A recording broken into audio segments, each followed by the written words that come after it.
Wind whips in the blasted, ruined landscape of the place apart. Asmodeus and Azazel walk through the howling land. They approach a large cairn of black rock and grotesque, gigantic viscera. This twitching, foul place appears to perhaps be the dwelling of someone, as green and black smoke can be seen rising from a small chimney pipe, and a tattered curtain shifts in the wind, hung above at a dark entryway into the strange structure. This is a bad idea. We have other avenues we can still pursue.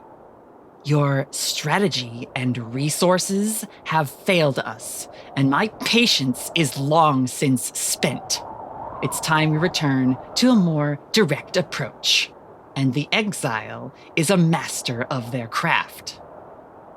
Azazel, in her dark black suit, steps forward and calls out to the shadowed doorway. I would speak to the curse master, Beelzebub, lord of grim and unnatural appetites. There is a long, pregnant pause. Maybe they're asleep. Get out here, you fucking hermit! Appearing suddenly, standing in front of Azazel, and clearly without having emerged physically from the barrow mound, is a tall, warped figure, with inhuman posture and exaggerated proportions to their limbs, clutching a staff of rotting, twisted wood. A pair of red eyes peer from beneath a hood that shrouds both face and an oddly craning neck. Azazel, you've come to see me after so long. To what do I owe the pleasure? We need your help to retrieve Leviathan's traitorous spawn. He's in possession of a fragment of the divine spark. Yes, I'm aware. Leviathan's wailings reach even my ears. All the way out here. Alone. But I'm afraid I have no interest in pursuing this anomaly at present. My old enemy, the Morrigan, has returned, and I'm afraid she demands my full attention. What about our oldest enemy? Don't you care about dealing with her?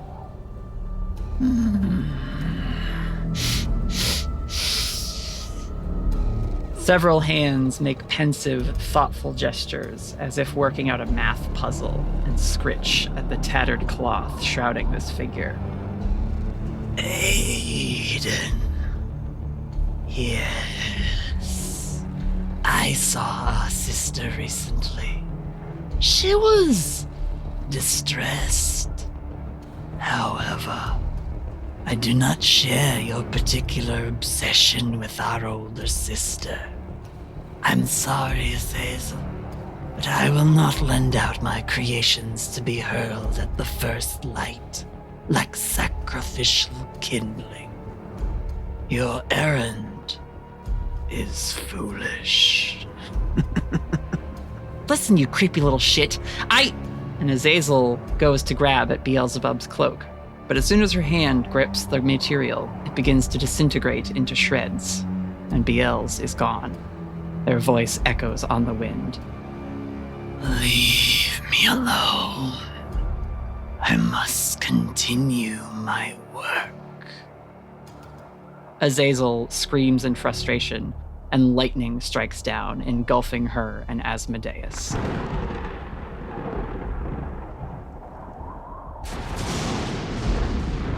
Another bolt appears elsewhere in the place apart, and Azazel begins hurling massive stones into the air, venting her rage upon them. Asmodeus shakes his head. So, can we get back to working my plan? No! I'm not letting that creepy worm off the hook yet. He just needs some encouraging. Do you have a plan then? Strategy, brother. Aggressive strategy.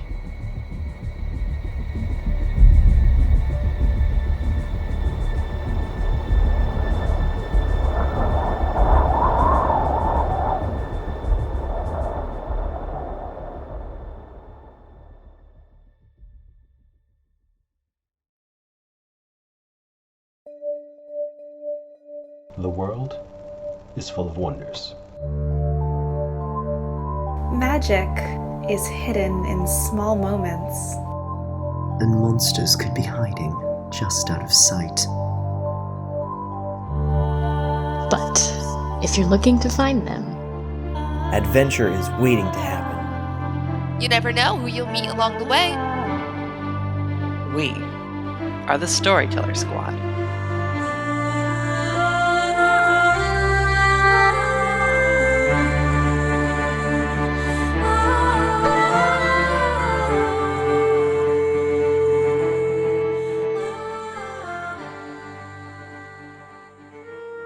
Hello, adventurers. Welcome back to the Storyteller Squad.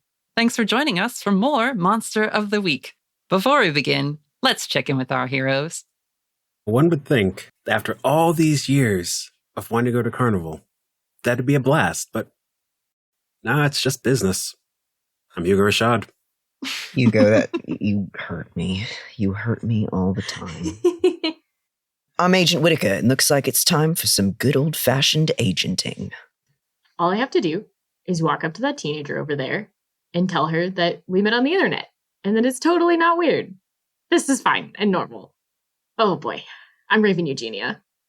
So we've made it to a carnival, but I can't go on any of the rides because we're focused on helping a stranger.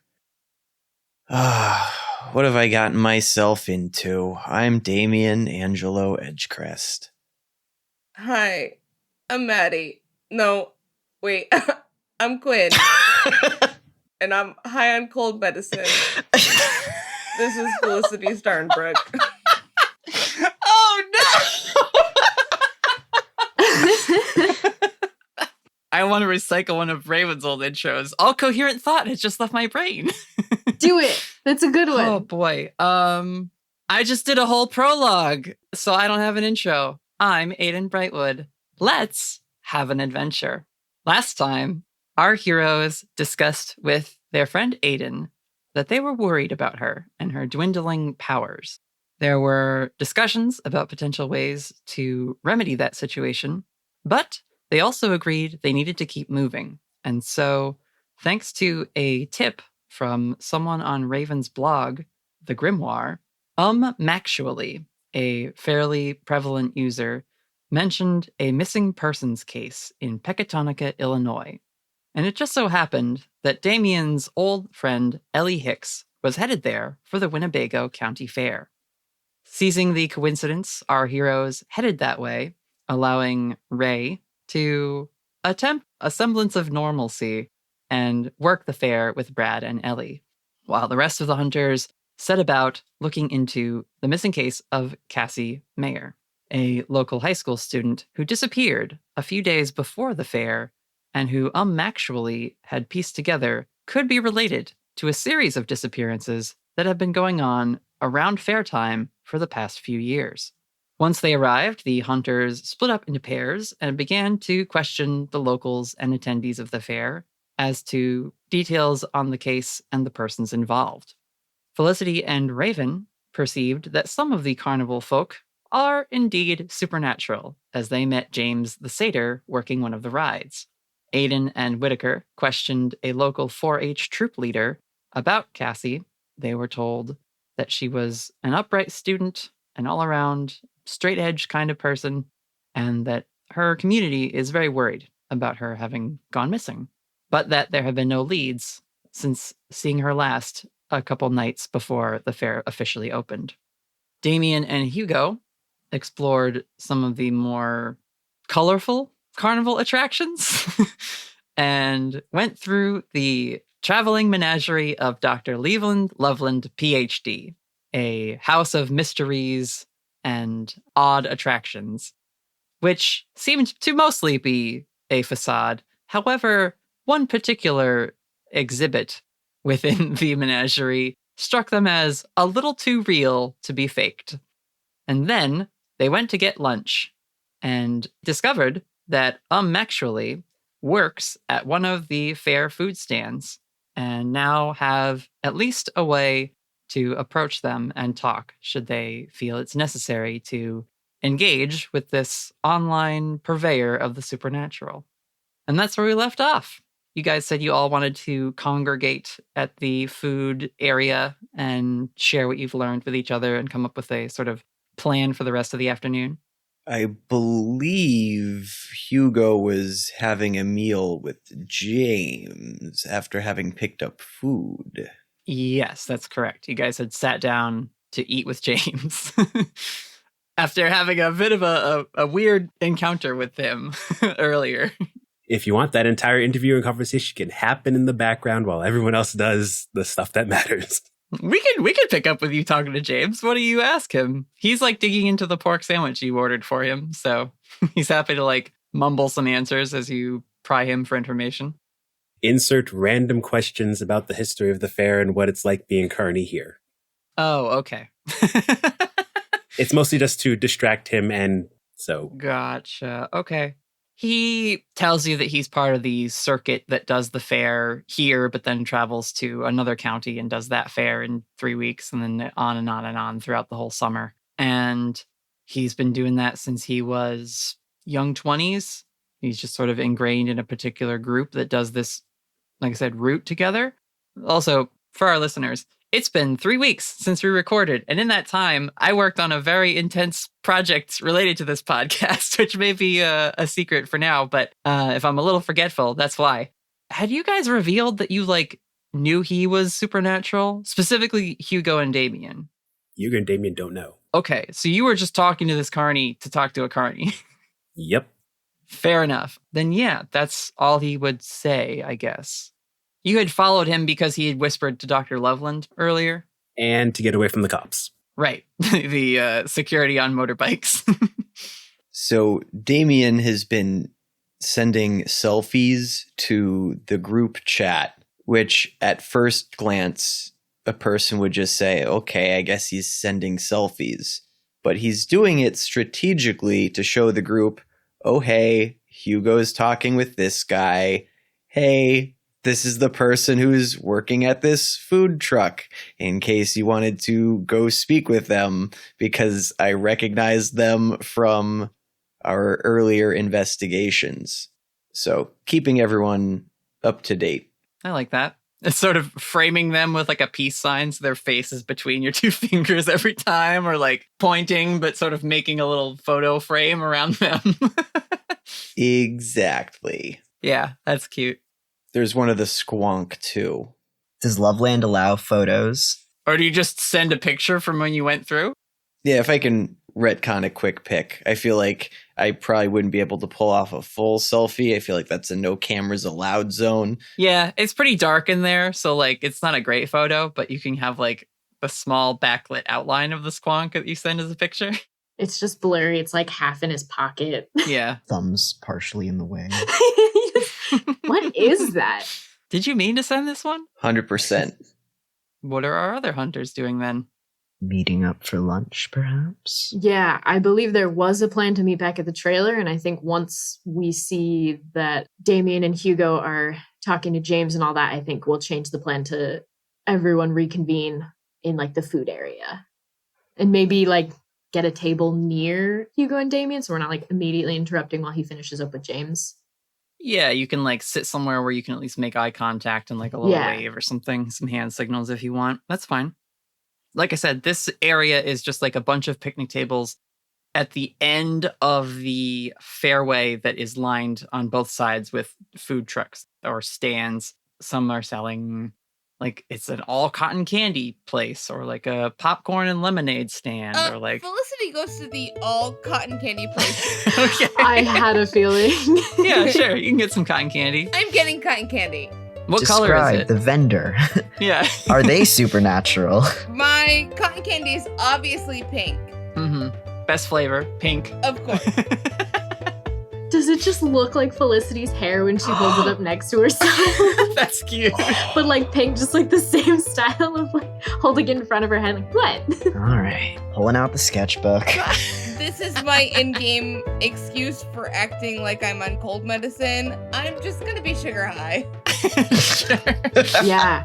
Felicity eats an entire like large cotton candy before any of us can be like, hey, maybe cool it on the sugar. Mhm. Yep. Everyone else gets like a protein that's like maybe deep fried, but it's at least like carbs and protein. My whole lunch is fried dough, cotton candy, and sugary lemonade.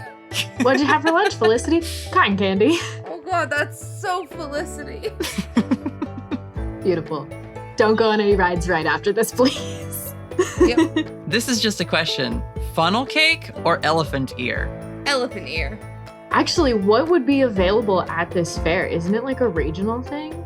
Would they have both? From what I remember, the last time I went, they had both, but for the longest time, it was only the elephant ear sort. Okay. Of course, elephant ear. You gotta hold all that powdered sugar somewhere.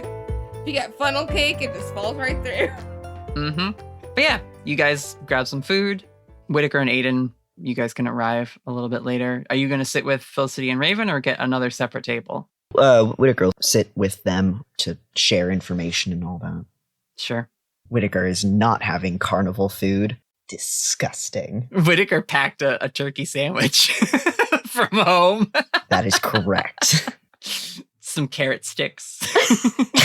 He's got a salad in a Tupperware and is judging all of us. I love it. Aiden comes over and like she doesn't need a lot of food, but she buys like one deep fried Oreo and cuts it in half and offers you just half of it, Whitaker. He accepts begrudgingly. It won't kill you. It might. Might. He has a history of heart disease in his family. No! Whitaker works out and eats healthy all the time. He doesn't have heart disease. You can have half of a fried Oreo. He looks at it like so confused, like, this is so fucking American. Why would you do this? I know he's aged supernaturally, but he could age gracefully supernaturally. He's doing his best. He's trying his best. Yeah. I mean, you recently quit smoking. That'll help your heart a bunch. Can I ask a random question? I know you just said that Aiden doesn't need a lot of food, but do we notice if Aiden actually gets like food for sustenance, or is she eating to keep up appearances? Like, can we tell if Aiden's hungry? Yeah, do you need to eat? Aiden supports the local economy. Because I feel like we're used to her eating a little bit just when everyone else is eating. But since Right. we're like, she sleeps now, like all of this stuff is happening, I feel like it's not that weird to be like, does she need this food? Yeah. I honestly actually have thought about this. Like, do I need to make Aiden eat? And it's like, maybe. I don't think it's that important. Okay. The sleeping and like her armor disappearing and her teleport being out of whack, those all to me are much more like interesting narrative things than like, yeah, she has to eat a sandwich now and again now. Like, I think before we wouldn't have noticed it, but now that we're like super tuned in to all of these changes, I think now we're going to be noticing like, did Aiden just go to the bathroom? Like all these little tiny things. Like, wait a minute. we don't track when any of the other hunters use the restroom, so it's No, like... but it's weird if Aiden does. I think we would notice. But yeah, that's just something that I think Raven would be clocking if anything is up. And like, I never had considered either before when she ate food just to eat it, if she had to use the restroom or if her like angelic internal physiology burned it away or something. I don't know how angels work on every level. As long as we don't, and I'm going to show my age here, as long as we don't canonize it like the Twilight vampires where they have to throw it up afterwards because it doesn't go anywhere, we're fine. Oh yeah, God, no, fuck that. It just magically disappears. She never needs to eat. Just to be as far from that canon as possible. I'm sorry I brought it up. All right. Just because you mentioned she got some food, I was really curious. She gets the Oreo to share with Whitaker and like maybe a hot dog just because it's fair food. When else are you going to get some? So you guys all sit down and you catch everyone up on like the details that you found out from your different sources. But then what do you guys decide to do next? Hey guys, have you tried the fried dough? I'm living for this. This is the greatest elephant ear. This is the best thing I've ever had in my whole life right now. Ah! Felicity, please drink some water. Ghosty and Tom walk by the table, leaving like powdered sugar footprints. Oh. That's cute. Because anytime Felicity takes a bite of the elephant ear, she blows a bunch of powdered sugar all over the spirits. Oh my god, that's so cute.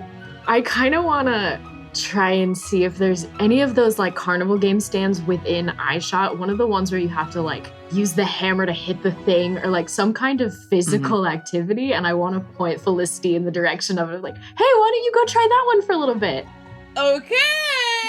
Just like hands her some tickets or whatever. And like, go get some of that energy out. Yeah, there's like, you know, like a carnival whack-a-mole type of thing. Yeah, just something that'll like help her channel that energy somewhere. That's like nearby so we can keep an eye out. Yeah. I'm gonna go play games. Goodbye. Yes. Go ahead. Let's just do that. Get that out of the way. Amazing. Do I roll for this? What am I rolling? This would be act under pressure, and I'll give you +1 because you're intensely focused. All right. 5. That's appropriate. Just hitting everything. At that point, you hit the poor guy running the thing. No, so, well, what it is, right, is And I have a +2 in everything.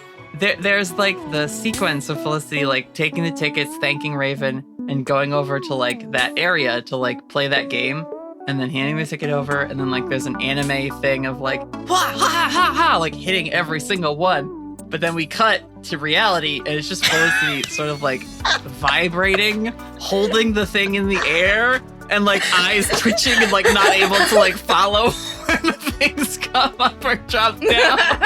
Just like motionless above the thing. Wait! Having not struck once. Yes! Fuck, that's so funny. Felicity's gonna come back and be like, Raven, I won. But I didn't get anything. The game is rigged. I feel like we saw that happen. They're just like, oh, weird.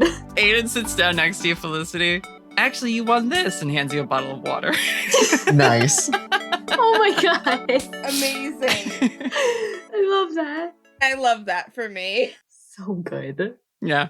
Felicity is hydrating and will be a little twitchy, but they're fine. Okay. What are y'all doing? I believe you said our missing Cassie was last seen cleaning the bleachers. Do you want me to investigate that? Or are there people who were there also helping to clean the bleachers who might have seen something strange? You could assume that there were other people there. And rather, it's like, it's not bleachers, it's like the grandstands that are on one side of a large field and like track area where they have the carriage pulls and like horse shows, and sometimes they'll have like go-kart racing or like a monster truck show or something like that. That's within the carnival grounds, or is that just nearby? It's like part of the grounds. You Cool, can cool, get cool. to them once you're in the fair itself and like have parked your car in a field or two, a street over. Hugo James thanks you for the sandwich, and it's just like, don't go harassing anybody else. And those two on the bikes probably won't bug you. Thanks for lunch. He'll get up and go back to his post. Hugo, we're over here. We're all just waving. Yep, just gonna walk on over. Also, is anyone else doing code names, or is that just Miss Sophie and I? Sophie. I'm sorry, you're doing what? Because we keep getting into trouble when we use our real names. We made up different names. Yeah, we gotta use different names and all that. Mike Smith. Mike Smith, excellent, very good. Sophie Levine, Lewis Feldman. I don't want to make a big thing out of this because it's not really important, but like, I do need to know. These are really good names. I'm glad you remembered, because I could not for the life of me remember Aiden's fake last name. You mean you don't remember Sophie Darkforest? Sophie Dark Forest. That's right. It's been 3 weeks. I thought about using a code name, but then I realized the only person I'm here to talk to would know me by my real name, and I should probably be pretty upfront with them. So I didn't come up with anything. But those are pretty good code names. I like them. I'll try to remember to use them in front of other people. Only like people were asking questions of, Right. though. Yeah. You don't have to. Total strangers. Speaking of, they're over there. Are you going to talk to her? Or? Oh, yeah, no, I've been trying to figure out how to approach this while also trying not to like stare at her a lot, because that's also weird. She's like a child. She's in high school. So I got to figure out how to not freak her out by being a stranger on the internet who suddenly showed up in person to talk to her. So You could go up to her and just say, hey, I'm investigating the disappearance of Cassie, and maybe let her catch on. Yeah, I think being as upfront as possible will help. Just don't tell her we stalked her. No. I mean, weren't you going to tell them to meet you somewhere or that you were maybe investigating? So. Yeah, but it's going to be kind of a surprise to have us show up today. So I just want to tread lightly. I don't know. I feel like from what we know about this kid, I trust him. And I feel like I need to just get it over with and go talk to her. Raven's just going to stand up and be like, I'm just going to go take care of this. Go for it. You got this. I believe in you. Yeah, you head over to the pork shack once again. They've got, like I said, like short, messy, dark brown hair. You see they're wearing like a pretty simple, oversized t-shirt, but they have like the apron of like the food service place that they're at wrapped around that. Looks like maybe 2-day-old eyeliner kind of like smudged in the corner of their eye. And visor that's like keeping some of their bangs out of their face, but like there's a lot of long ones just sort of down one side. They say, hi, welcome to the Pork Shack. What would you like? Hi, your name's Max, right? Bold move. Are they wearing a name tag? I forgot to ask. Yes, because I told Hugo that they had the name tag, then he would recognize them from the photo, so yes. Okay, that helps so much. Raven's gonna look at it pointedly to make it not weird. She's like, yeah, that's me, and like points the sticker on her apron. Raven's just gonna go for it. She's gonna stick her hand out real friendly and just be like, hi, I'm Raven. We talked online recently? Just roll charm. Let's just see how this goes. I'm scared. Introducing yourself.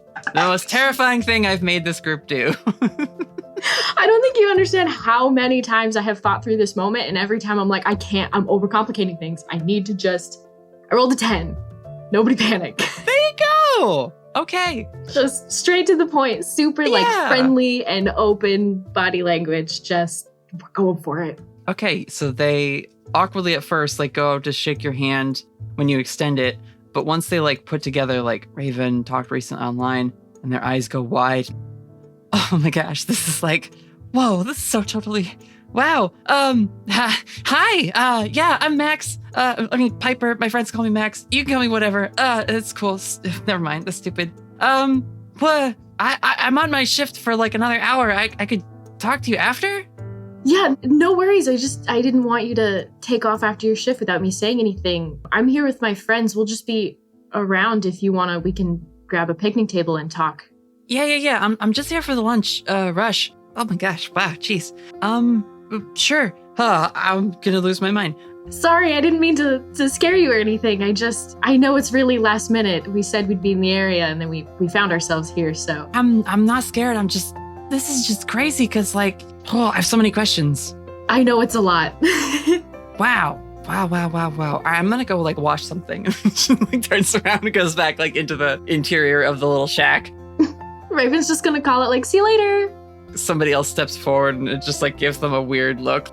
Would you like to order something, miss, or? Raven's just gonna order like French fries or something that they have to make it less weird. Just like, small fries, thanks. Sure. Just and goes back and sits down. If you like glance at Max in the shack while you're waiting for their shift to be over, you see that they are furiously like scrubbing like pans, occasionally to like take out their phone and like text something like. They're just like adjusting those bangs that keep falling in front of their face to like peek out the window and make sure that you're like still around. The first time Max does that, Raven's gonna kind of wave and like point of like, we'll be here. And then after that, try not to look at her too much. I don't want to make her more nervous. Right. I love this kid. When you wave for the first time, they like drop whatever they were holding. It's like a bunch of like plastic quart containers, and they're just like, oh my god, it's so stupid. Like go and like pick it up to put him back in the dishwasher. Raven's gonna return to the table with her French fries and sit down. So that went well. She's nice. She's very nervous. Oh boy, this kid's nervous, but I like her. She's gonna come talk to us when she's done with her lunch shift. So we've got a little bit of time. Is there anything else we need to look into then? I mean, you could wait here. We could go keep talking to people. That's true. We've definitely got a small list going of people we could try and get some answers from. Unless you want us all here. I don't think it's necessary. I think we should stick in pairs. I don't want anyone going anywhere alone, but this kid's real nervous. I don't want to overwhelm her with all of us all at once. So maybe just some of us still here when she's done. Felicity and Raven, you can talk to Max. We did find out about Cassie's boyfriend is working the fair. We could go try and find him. Isn't he close by? He's like a dishwasher or something? Yes. Or maybe he was working at like another food stand or something. There's the food stands out amongst the fair where there's like the games with prizes and the rides. And then Moss Hall is like a rec center attached to the fairgrounds that also has a kitchen with like where they would normally do like a soup kitchen, but they turn into like fair food service the weeks that the fair is going on. All right. I can probably talk to Kyle. How old is he? Like also a teenager? Yeah.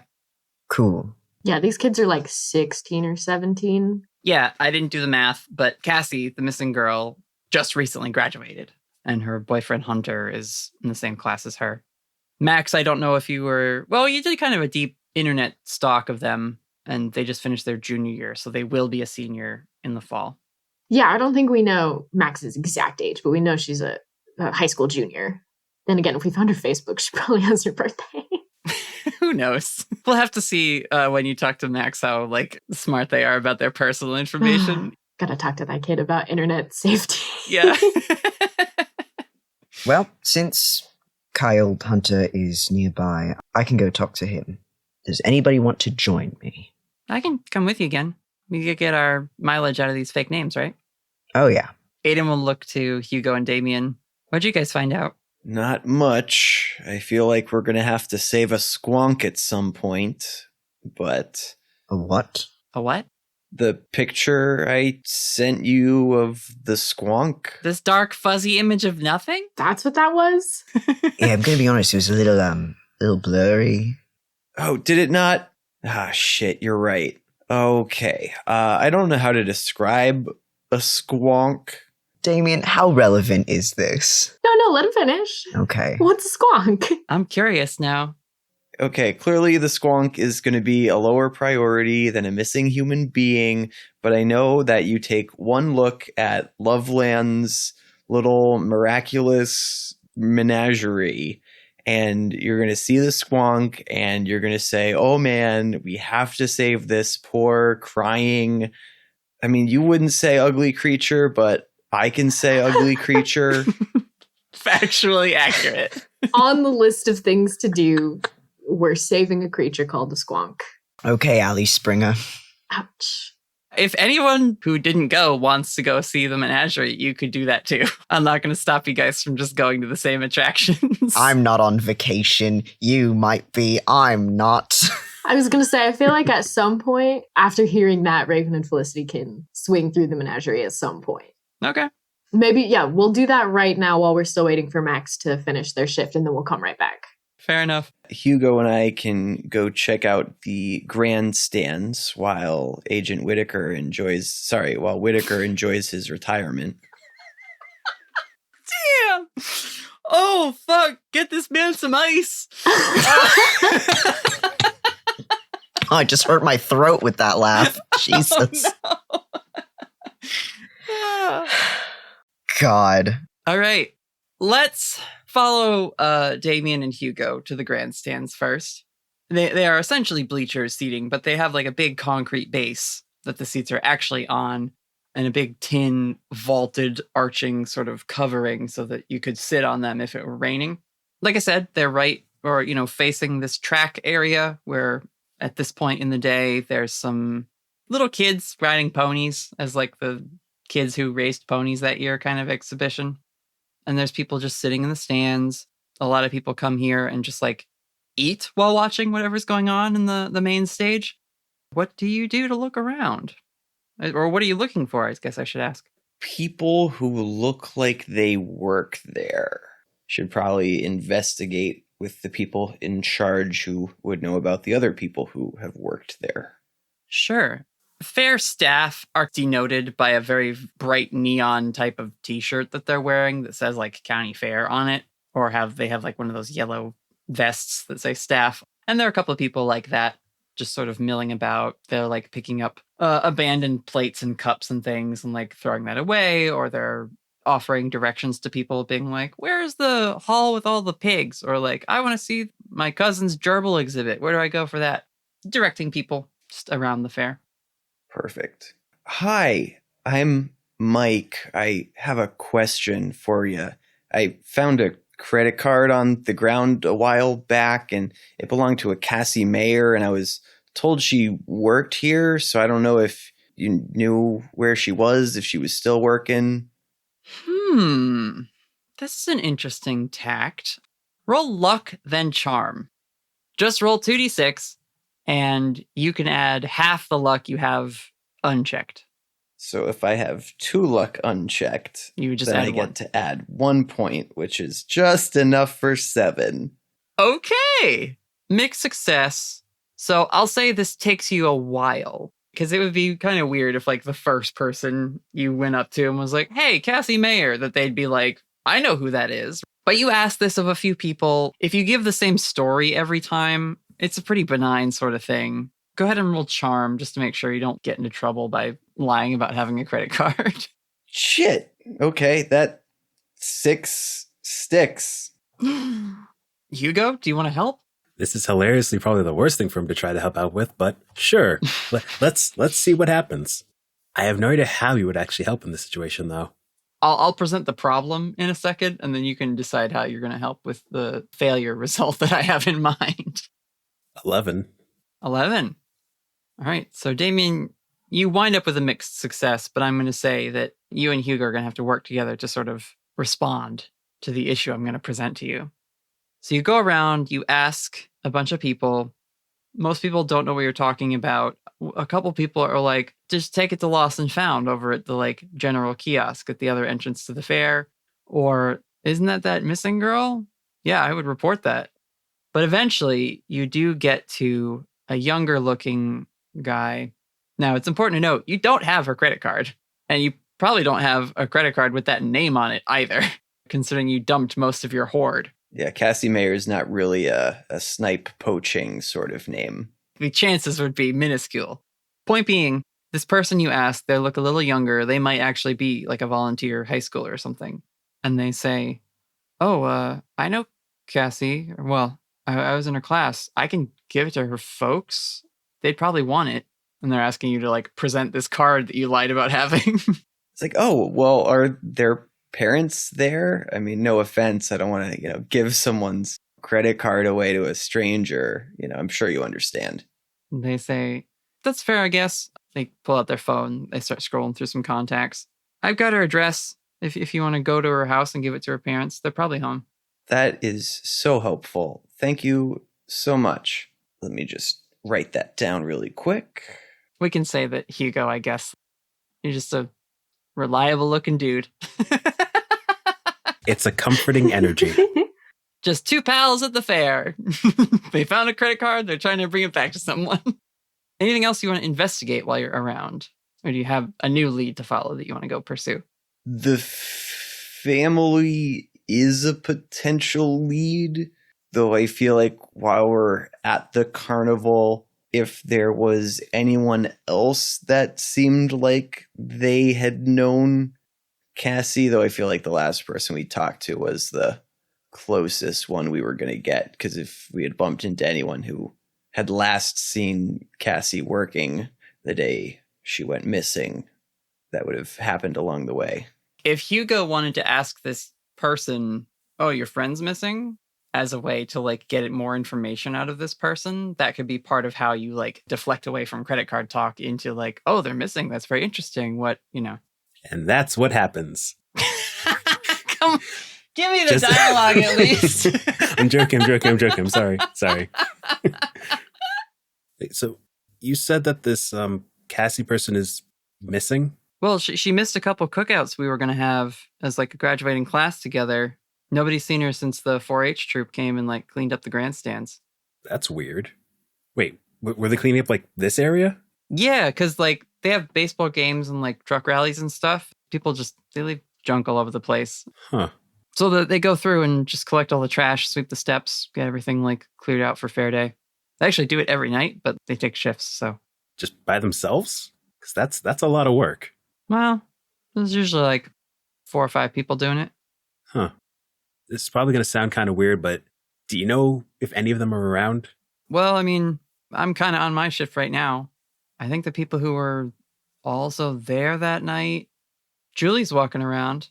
She's the fair queen this year, so she was there. This place is Fair Queens? Yeah, it's like it's like a grand marshal kind of for like a parade type of thing they do. Huh. Right. Carnivals are strange. First time? First time. It's been an experience. I don't know why you guys would have screaming creatures and stuff. It's kind of off-putting. Yeah, that attraction's kind of weird. You should ride the octopus. It's my favorite one. The octopus. It's that one. Oh, okay. They point at like a big carnival ride that has like different arms at different angles with them like 2 seating places that also spin. They have these at like every carnival. I'm not crazy, right? This is It's a thing. Yeah, it's a thing. It's that ride. I'll definitely give that a try later. Thanks. No problem. Hey, Mike, do you think we should, Yeah, I was going to say we can probably head out. Beauty pageants, they seem like sort of a silly concept. I feel like everyone sort of had someone picked out early on. You know, it's like, why go through all the song and dance to celebrate the person who was already at the best, right? Like, it's not like there was any big upsets or any, come from behind underdogs, right? I mean, Julie, she's like a really A-type personality. Like, I think probably for the most part, she did it for her college resumes. that's not going to get you in any schools. Hey, man, we're a small town. There's not a lot we can do to boost our stuff without heading into Rockford. That's fair. I can't judge. Or I shouldn't judge. I won't judge. No, wait, I've already judged. Never mind. I respect the hustle. Have a great day, man. Have fun at the fair. Then go to pick up more garbage. Yeah, sorry, Hugo. I was really hoping it was a good old case of the beauty pageant queen sacrificing someone to get the top spot, but you can cross that one off. Oh, why do people care about pageants that much? Well, not in this case. We probably have some other trope we have to deal with. You worry me sometimes. You know that? Well, someone goes missing. They were harvested for some sort of, outcome, put into the black mysterious box of magic, and out comes youth, money. That's usually what I look for in disappearances. Who had something to gain? Because it seems like no one really has a motive. Well, let's go find out then. Where you headed, Hugo? We're gonna go and track down a prom queen. Or a pageant queen, or whatever she is. I don't even know. It's literally just called the Winnebago County Fair Queen. And it's like a little contest you can be in if you're a local. To whoever has been in that contest, the views of Hugo do not actually represent the views of me. Get your win. Have your fun. Do your thing. Mm-hmm. Let's check in with Whitaker and Aiden as you guys head over to speak to Kyle Hunter. All right. So we go over to the to where Kyle Hunter is. Last we checked, doing dishes. Yep. Moss Hall, the food part of it is almost school cafeteria style, where there's just like a big, long rectangular cutout window in one area.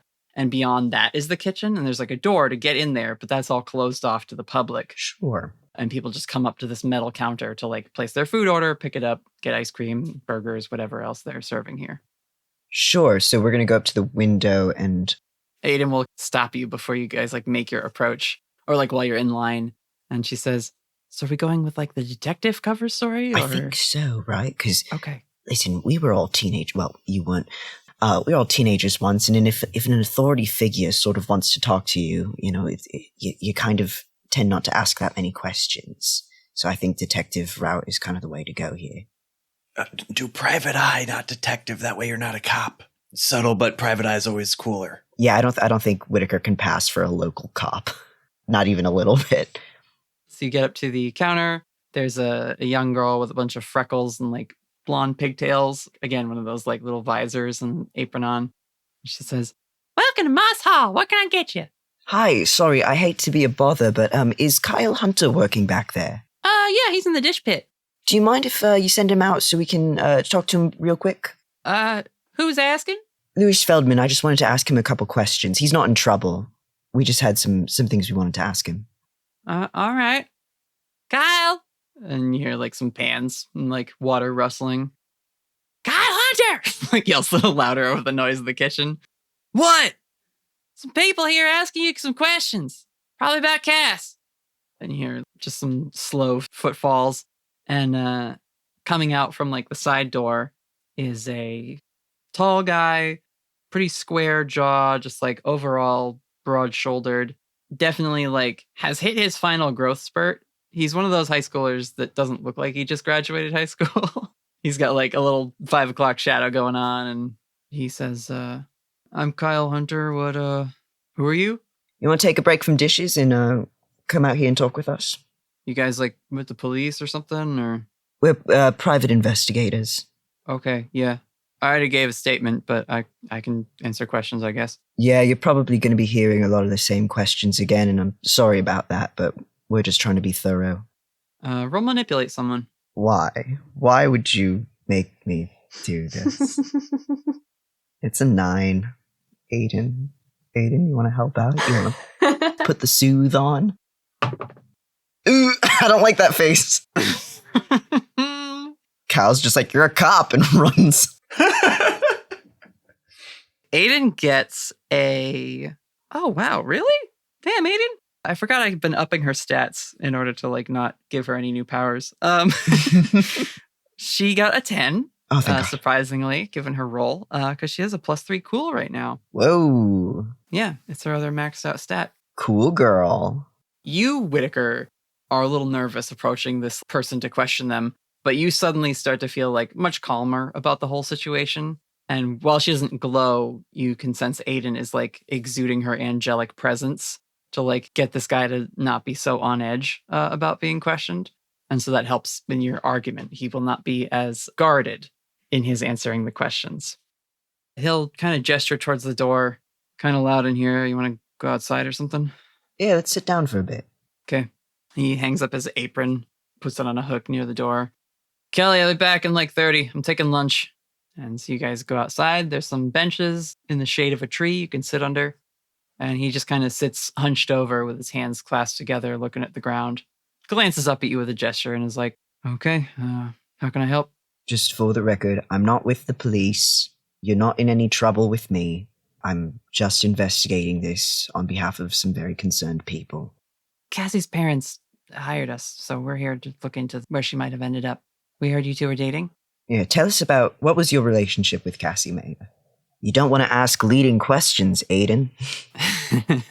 I watched JCS Criminal Psychology. Well, good on you for prepping for this. Aiden didn't. But he like scratches the back of his head and he says, yeah, we were kind of going steady for a month or so there. It was weird. All kind of happened at the end of the school year. But yeah, we were going to the same school, University of Illinois, in the fall, and I don't know, I'm worried about her. So you two were still dating when she disappeared? Yeah, I broke up with my ex to be with Cassie. Who's the ex? Her name's Julie Winchester. Probably see her walking around the fair. She's got a big crown and a sash on. Sure. How was the breakup? Julie is a class act. I mean, she handled it okay. I mean, she's pretty upset, but, you know, we were together for most of high school, and this is very performative, you know, quarterback, cheer captain, that kind of thing. Damn, this kid's got, like, a good perspective on life. Kyle Hunter, got a good head on his shoulders. This kid knows what's what. What's Cassie like? What are her hobbies? She was in 4-H. She was part of the school paper. Kind of mousy, but like friendly, you know?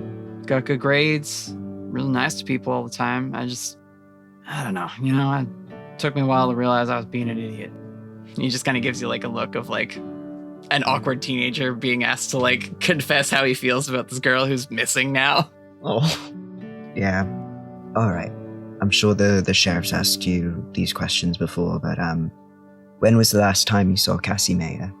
I dropped her off here Thursday night when she was coming to help with the troop and clean up the fairgrounds. We were supposed to get dinner the next day, and I didn't hear from her. And then after the weekend rolled around, word spread quick. It's a small town. Did she send you any worrying messages or anything like that before she stopped talking to you? No. I mean, I texted her goodnight, but she didn't respond, and yeah, I haven't gotten anything since. Do you know who else was with her that night? The other people in the troop. Julie was there, a couple of other girls and guys in that squad. I think the Eagle Scouts were around too. Sort of a team effort that way. I had choring to do, so I was home. Guys, any other questions I should ask? I'm curious why he didn't. Maybe it's just the way he described the situation, but like he said, oh, we were supposed to get dinner, and then I didn't hear from her, and then the whole town was talking about how she was missing. I want to know more about that time in between of like he didn't hear from her at all. Like, did he try to get in contact with her or like ask anyone?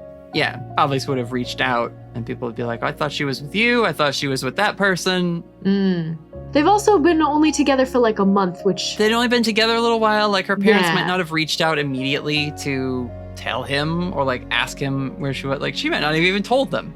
That makes a lot more sense. I immediately forgot that they are a very, very new relationship. So it would make sense that he's not like constantly trying to talk to her. I mean, you could always ask if Kyle knows, like, did the police find her phone or have they tried to trace her phone or anything? That might be something he could give you some insight on. That might also be a question I can ask the sheriff. I think we should still ask Kyle just in case. He seems really nice and like open to answering questions. You might as well try and pull as much out of him as you can. Yeah, you got help with your angelic aura right now. He says that they haven't found anything of hers that she had on her that night. Oh, my other question was, if he dropped her off for this thing to be cleaning up the fairgrounds, who was supposed to pick her up? Like, was it her parents who were supposed to come pick her up at the end and take her home? Like, is that when she disappeared? Was she never went home that night? Or did she go home with her parents and then went missing the next day? She never came home from the cleanup night. Okay. And I don't do mysteries very often, so I don't know if it's important or not. Whether, she could have been saying like, oh, I'll get a ride home with so-and-so. Yeah. Thanks for bringing me here. We're going to be here late. You've got stuff to do. But then no one saw where she went in terms of going home. Yeah. And one of those things where like, oh, I thought she was getting a ride with you. I thought she got a ride with you. Well, Yeah. She got a ride. She's not here. Like, maybe her folks did pick her up, that kind of thing. Okay. Yeah, because they keep saying that group was the last people to see her. Yes. Okay, that's when she went missing. Correct. Cool. Ooh, I do have another question. Do we actually know what she looks like? Have we seen a picture of her? You probably could have, yeah. The town has like put up things being like missing girl or something. I feel like we've seen photos of her. There's got to be a poster, like the info desk at least. Yeah. Help us find Cassie, that kind of thing. So that's easy enough. Even if you were to ask Kyle right now, he could like show you a picture of her, Whitaker, and then you've got literally a pretty decent shot of her. He'll actually say, is there anything else I can do to help? We put up posters and stuff, and I've been talking to our folks. They're all shook up about the whole thing. Tell him you've had some luck with canine units and scents, so if he had anything that belonged to her, but that's a better question for her folks, I guess. Yeah. Do you want to ask about her relationship with her parents? I don't know how relevant it is since we think it's supernatural stuff, but it might be a good thing to ask just to see what her home life was like. Sure, actually, that's good. I like that. I like that as an idea, just to get a better sense of Mr. Hunted. She might have told you this. I know her parents probably wouldn't have. Did she have any troubles in her home life? What was her relationship with the rest of her family like? As far as I know, pretty normal. I only know her folks from like bake sales and sport events at the school. We haven't been together that long. She hasn't had me over for dinner or anything to like meet them officially yet. But I know them from town. They're good folks. Her dad works at the plant, and her mom's on the PTA. So Sure. How have the police been? Overwhelmed. We don't have a big police force here in town, so they I imagine they're doing their best, but like they just keep saying they haven't found anything. There's just no updates. How often have they talked to you? They came, they took a couple statements, And they did like a follow-up when they had a bunch of us go down to the station to like update us all at once, but that's been it. It's been a real hectic week, man. I'm tired. And he looks it. I'm real sorry about all this. Keep your eyes open, I guess. Will do. I think that's the scene. Okay. Speaking of keeping eyes open, Whitaker, what's your glasses situation like? Oh, Whitaker's always wearing the glasses for this. Always? Unless they, like, physically hurt his eyes to do so. For the fairground, they're staying on. Okay. Roll sharp check. Cool. It's a 13. So you stand up, offer your hand to shake Kyle's. He says, thanks for looking into it. I'm working here all day, so you can come ask me if you need anything clarified or anything like that. Thank you. And he'll go back into Moss Hall. Aiden looks after him, like, pensive, sad expression. But then you hear clop, clop, clop, clop, clop, clop. Horse hooves, and glance over, and you see a couple centaurs with, like, security shirts on and had, like, glasses and baseball Fucking caps. called it. Yes! Knew it! It does a little, like, glasses up, down. Is it the motorcycle security? It is the motorbike security team. Yeah. Whitaker does a little double take. Yeah, they just seem to be patrolling. Felicity and Raven, did they tell Whitaker that, like, oh, we found a fawn here? I feel like we would have shared that. Also, he was there, like, having lunch with Hugo. Yeah, I think we would have pointed him out and be like, oh, we talked to him earlier. He's definitely a fawn. All right, so Whitaker is not, like, overly shocked that there's a centaur security team. Speaking of Raven and Felicity, we'll cut to you guys. You were going to head to Dr. Loveland's menagerie? Yeah, we were going to pop in there before we came back to wait for Max. Lovely. Do you want to do the entire spiel a second time for us? Dr. Loveland's magical menagerie. Or no, what did I call it? Is it like fantastical menagerie or something like that? Wait, I like the idea that the sign changes very slightly each time. I do love that. That is fun. And everyone's like, no, it was definitely the magical menagerie. Like, no, the sign clearly says. Dr. Loveland's traveling menagerie of wondrous and fearsome critters. That's the full title. But yeah, and you see Dr. Loveland, and he's out in his like red ringmaster jacket with the pointed tails and the top hat with the red sequined band around it, his little cane, sideburns, little fancy like mustache with the curled tips, very expressive eyebrows, and like a bald head beneath the hat whenever he like takes it off to do a bow or something. Almost a friendlier looking version of Jim Carrey's Dr. Robotnik. That's honestly kind of what I was picturing. Yeah, but just in like a circus master's uniform. Anyway, Felicity, you have the sight still, right? I do. You see not a man, a frog man. Ooh. You see an anthropomorphic frog with a top hat in a red suit and like a mustache just glued on to the front of its nose. And like fake sideburns on the side and like some eyebrows pasted above where his like little frog eyes are. How does that even work? Anatomically, there's no space for eyebrows. They're on top of like his like eyelids, basically. Mm-hmm. I love him so much. This is fucking great. And he's giving the same speech, you know. Welcome, one and all, to Dr. Loveland's traveling menagerie. Come see sights, wonders of the world. A lot of it is actually like the exterior, at least, shows like paintings of the supposed exhibits that are in there. And they have things like the ape boy and the bat from the lagoon, like a bunch of other random monster type things. You can wait in line if you want to go in. Felicity, do you tell Raven what you're seeing? That was my first question. No, I don't. All right. Okay. That's valid. Powerful move. I assume she sees the same thing. That's fair. Felicity has no reason to think that Raven wouldn't see that, and so there's no reason to point it out. Oh, that's true. I made you make a check last time something like this was going on, Raven. So roll plus weird. Sweet. Because your sight is sort of hit or miss when things are actively glamoring themselves. Yeah. That's a 12. I also see Frogman. You also see him as a frogman.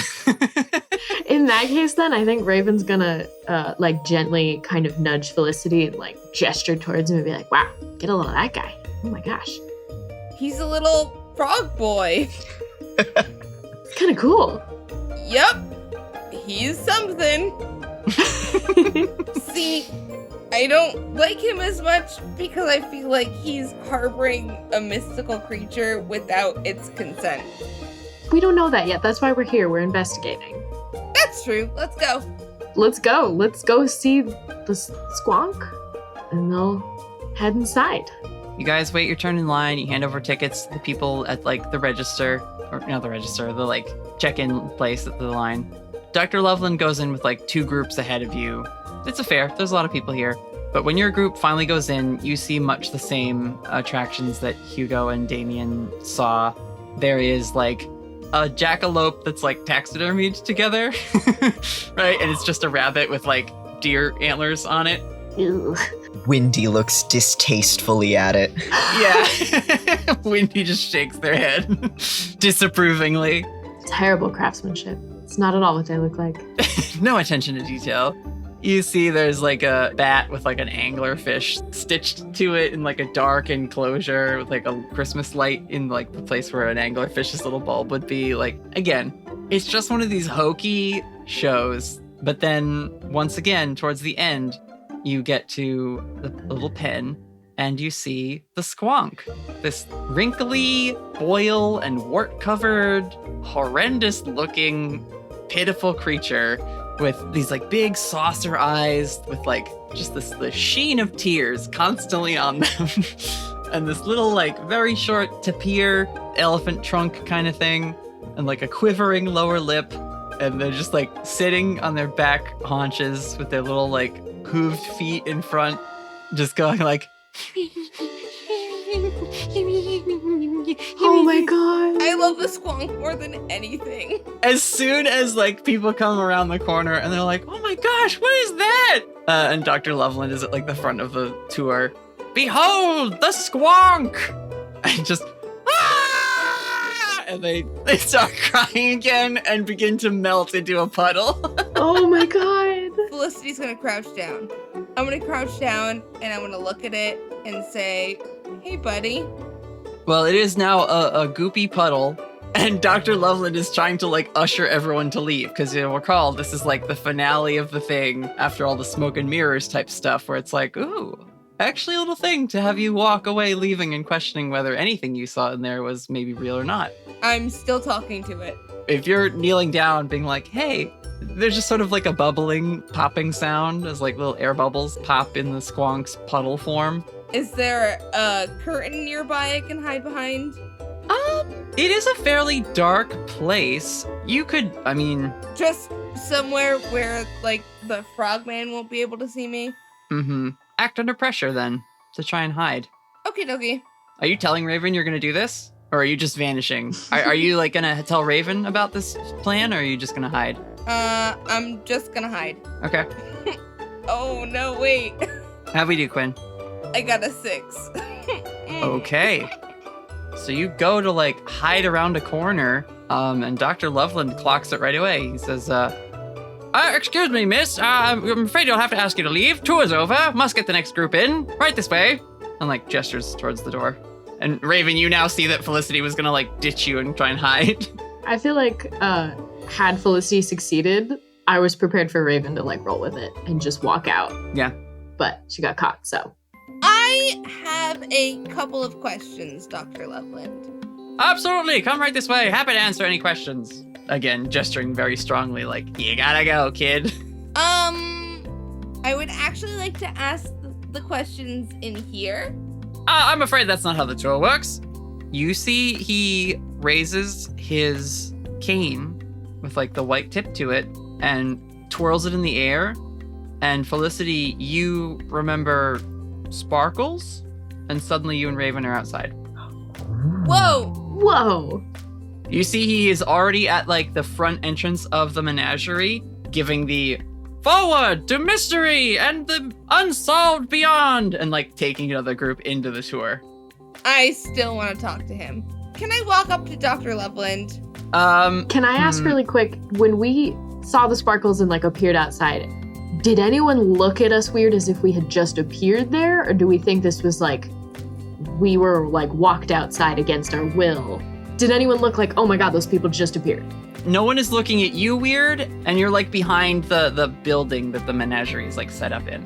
Okay, cool. So like you guys come to, and you're like, what the heck? Oh, and you come around the corner, and you see he's like going in with another tour group. Oh, okay. I want to catch him before he goes in. I mean, he's at the head of the group. I think you would miss him. If you want to like wait by the door, you could catch him as he comes out with the next group. Okay. I wait for this man to come through again then. Okay. So about the length of the tour goes by, and the door opens up, and people file out. Some of them are like, what a ripoff, and other people are like, how'd they do that? Depends on the age and their level of cynicism, I guess. But you see Dr. Loveland come out, close the door, sort of straightens his jacket, and begins to walk back over towards the front. I'm gonna go up to him. Ah, hello. Yes. How are you? Hello. I know you're a frog. You see he like balks at that. Roll manipulate someone. Aggressive honesty.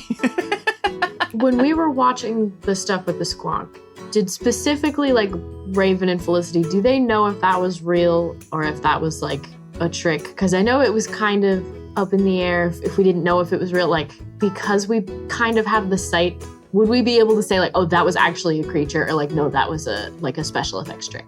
To you, it seemed like the only real thing in there.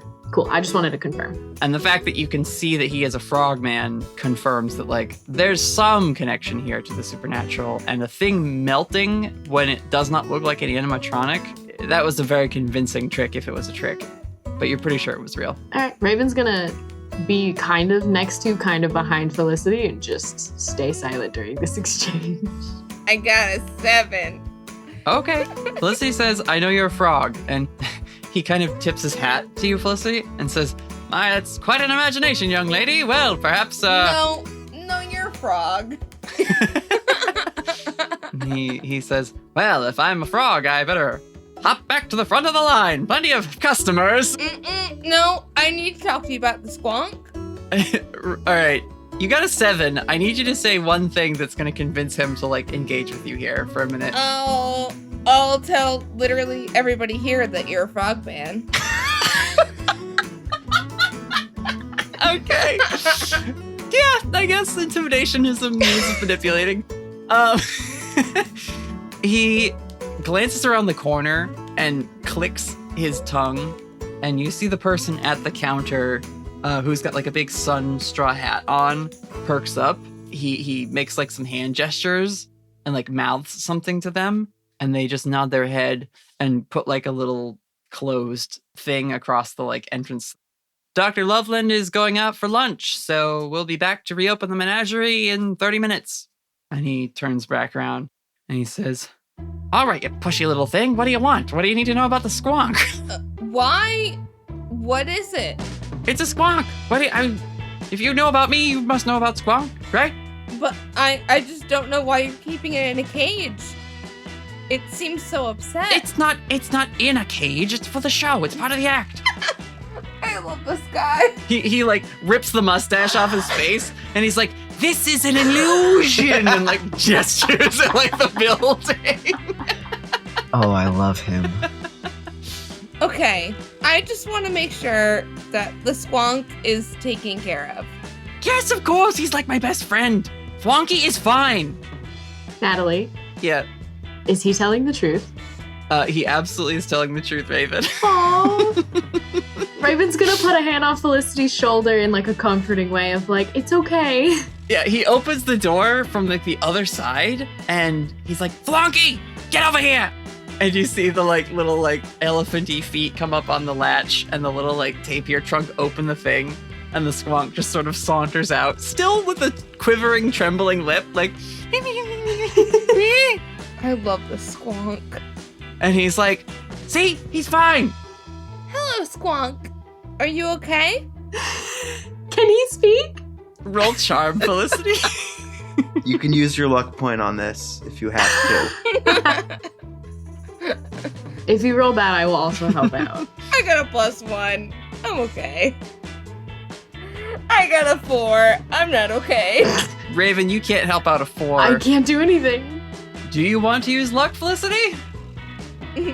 No. Okay. So you just say, hey, and the squonk just goes, ah! And cries again and melts into a puddle that like spills down the stairs and out the door. Oh, goodness.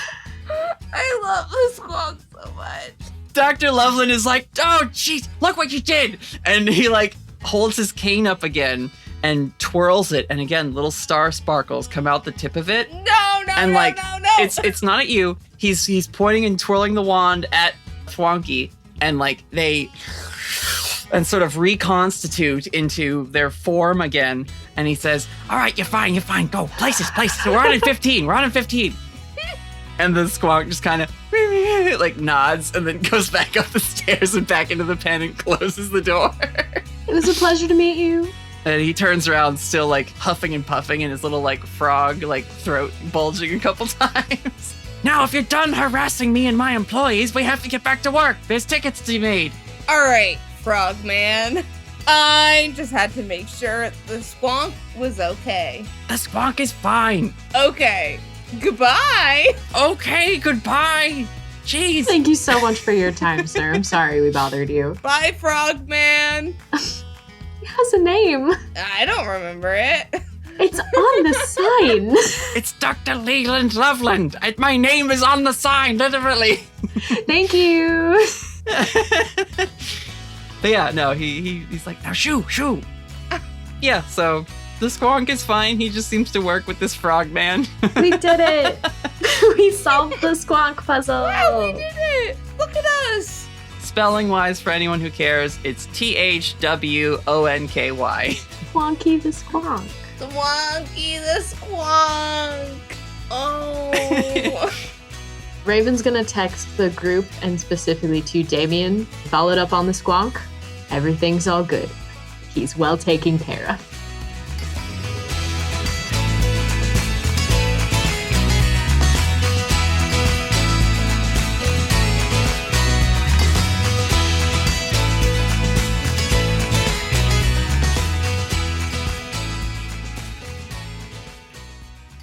Hello, adventurers. Thanks for listening to another episode of the Storyteller Squad. Our promo this week is with some special friends, and we have to go somewhere before we can talk about them. So let's take a walk. Well, hello, Natalie. Hey, how's it going, Zoe? I see you have not come alone today. Yeah, I thought I'd bring the adventurers by. We are interested in the writer's room. Well, by all means, come on in. The ambiance here? Top notch. There are plenty of seats for all of you. All right, well, I'll just take this seat over here. My name is Zoe Jackson. I'm Evan Ackley. And I am Patrick Keefe. And we are the Writer's Room. What's the Writer's Room, you might ask? It's a place where all the tales of 7th Sea are told. 7th Sea is a tabletop RPG system published by Chaosium Inc. and created by John Wick Presents. No, not that John Wick. We are an actual play podcast showcasing adventure, drama, and swashbuckling heroism, as well as teaching you how to play 7th Sea. And I hope you like pirates because our first story takes place out on the high seas. Hello there. I am Captain Jesse Nakansa of La Rosa Blanca. Born in the heart of a hurricane to the infamous Rose of the Atabean, I spent many years under the black flag of the White Rose, making a name for myself in this sea of monsters. Now, captain of the Rose myself, the winds fill my sails with purpose. No pirate, ATC scum, or devil will get in my way. Greetings. My name is Wayland Greywall, and I am the Master-at-Arms on La Rosa Blanca. Once an orphan on the shores of Avalon, I've traded the colors of my country's flag for those of the White Rose. As her eagle-eyed marksman, I seek not fame, but merely to aid my new home amongst the waves. With deadly precision, I leave naught but salt and soot in my wake, along with a lifetime's worth of regret. I don't know about you, Natalie, but I'm ready to dive right into the story. What do you say? Yeah, I'm excited to listen to more tales of adventure on the high seas with your crew, but we gotta head back to our story. Very well. Friends, if you're interested in learning more about our podcast, head on over to our link tree, which will be in the description for this episode. Time to head out, adventurers. I'll be right behind you. You can say we. What are we, chopped liver or something? All of us will be right behind you. Thank you for visiting. Be safe and well. Well, that was fun. You can join Zoe, Evan, and Patrick for their tales of piracy and adventure using the link in our episode show notes to follow the writer's room on their various socials. Zoe's production work is, as you heard, top-notch, and if you're a sucker for sound effects from the age of sail, you won't find yourself wanting. This week, I'm keeping the mid-reel somewhat short. You all know by now how you can support the Storyteller Squad and all of us working on the show behind the scenes. Leave us a review, join the Patreon, come chat with us in the Cast Junkie server. Links for all the ways you can interact with us will be in the show notes. Or recommend us to someone you know who might enjoy our vibe of, as my friend put it recently, epic lo-fi adventures. Honestly, I don't hate it as a tagline. Thanks for joining us and helping to spread the word, adventurers. I'll see you next time.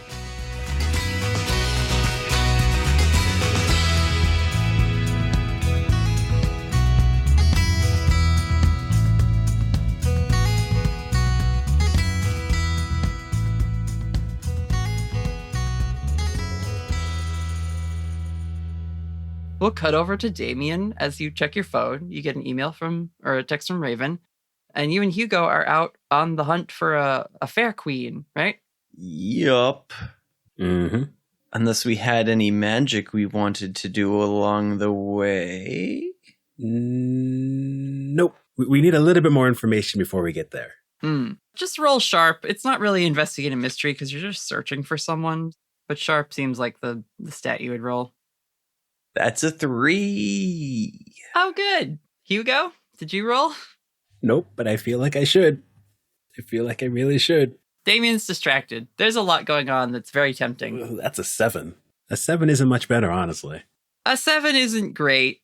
I think you definitely can, spot the pageant queen, but like I said, she's got these other 2 guys who are with her all the time. She's constantly being stopped for, local news interviews. She seems pretty busy, so you'd have to come up with a pretty clever way of, engaging with her if you were going to try and question her.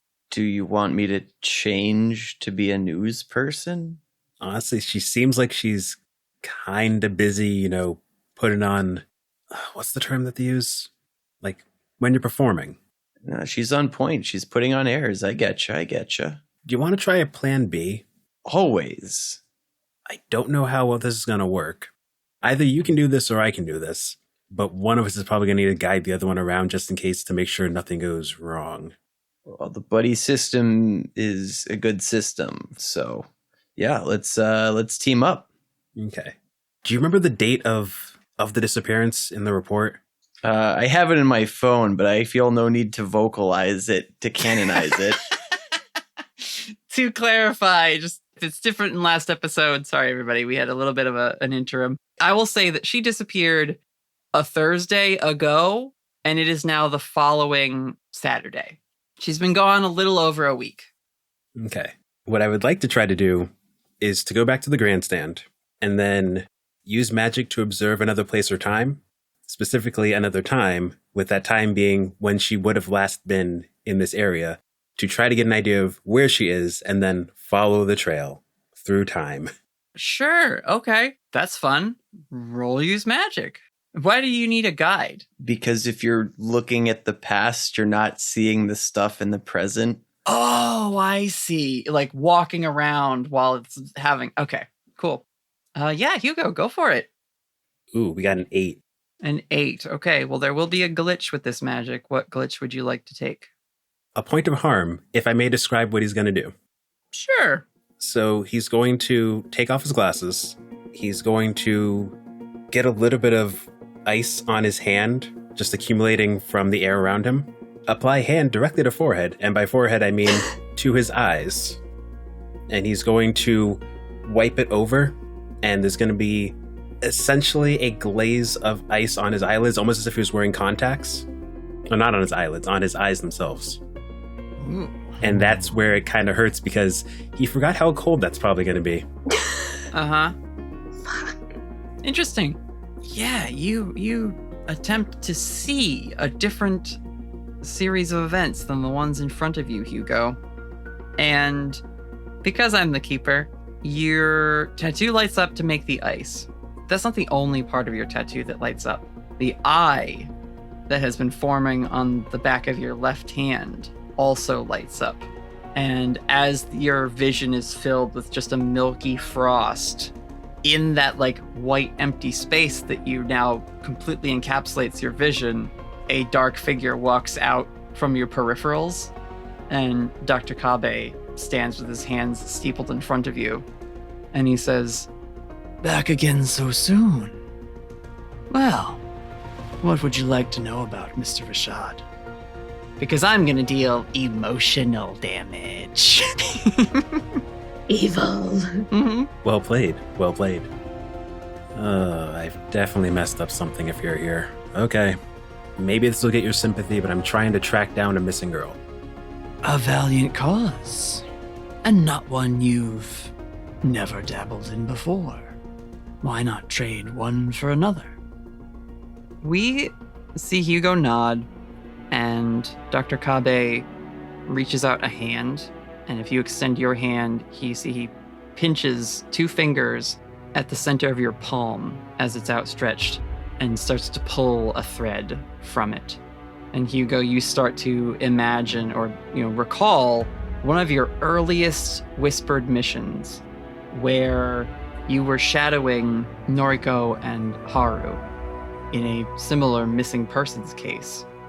And we see the 3 of you doing a lot of stakeouts together, doing a lot of basically what you're doing now, detective work, asking people questions, slipping into a community without drawing too much attention to yourself, but still gathering information you need, and then eventually encountering a sphinx that had taken a young girl and was keeping her captive and would not release her unless someone could solve its series of riddles.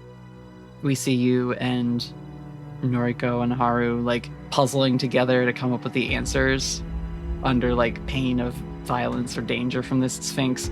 But you're all pretty clever and you come up with solutions and eventually are able to rescue this young girl and return her to a family. And we see Haru congratulating you. "Nice work, newbie. Maybe you're cut out for this kind of life after all." And Noriko being like, "That was really awesome how you summoned the lightning to make a spark for one of the answers. Clutch stuff, Hugo. You're pretty good." And this early memory of you and Haru and Noriko's friendship being sort of solidified with this mission is plucked away. And we see Dr. Kabe reaches into their coat pocket as you see him briefly again. He takes out a piece of paper, unrolls it, and hands it to you.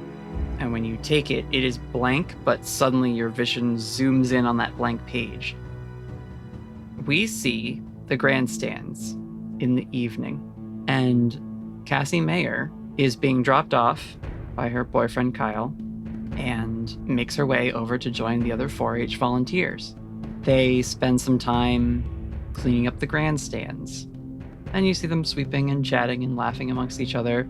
We do see several moments where there are sort of tense encounters between Cassie and Julie. Nothing openly aggressive or hostile, but Julie is very short with Cassie, and they don't tend to be near each other for most of the cleanup work.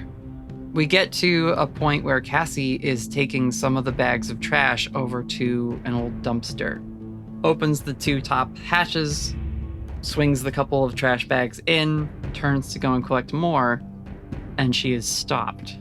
And Julie Winchester is there with the 2 people who've been following her around the fair, the 2 security that she's had. Cassie says, "Do you need help with something, Julie?" And the other girl makes a grimace and she says, "No, I think I'm right where I need to be. We need to take out the trash." Cassie looks a little nervous and backs up, and Julie just snaps her fingers, and the two guys pick up Cassie. One of them holds open the dumpster, and they toss her in.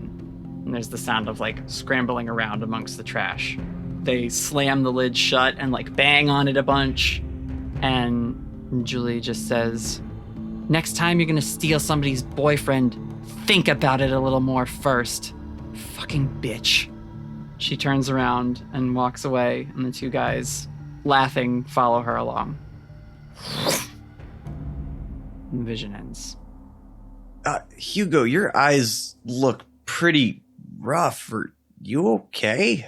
They're all bloodshot. Hugo, you're like leaning over somewhere, the water dripping out of your eyes. I'm not going to hit a child. I'm not going to hit a child. I'm not going to hit a child.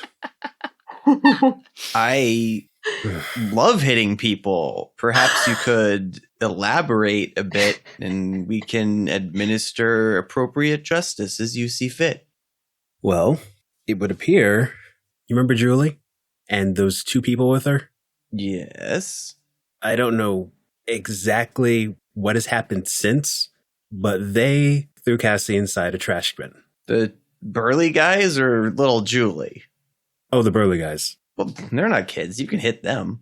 They're kids. They're like seniors at the high school. They're not like older guys. They're just like people that are in the same class as the two of them. They look like older guys to me. You can hit them. Oh, wait, are they kids? They still count as kids. In my book, they're still kids, Damien. We have a trash bin to find. Let's go. Okay. And Hugo's also going to shoot off a text to the group chat, which he almost never does. Grandstand trash bins ASAP. Okay. Okay. Hugo, taking the lead.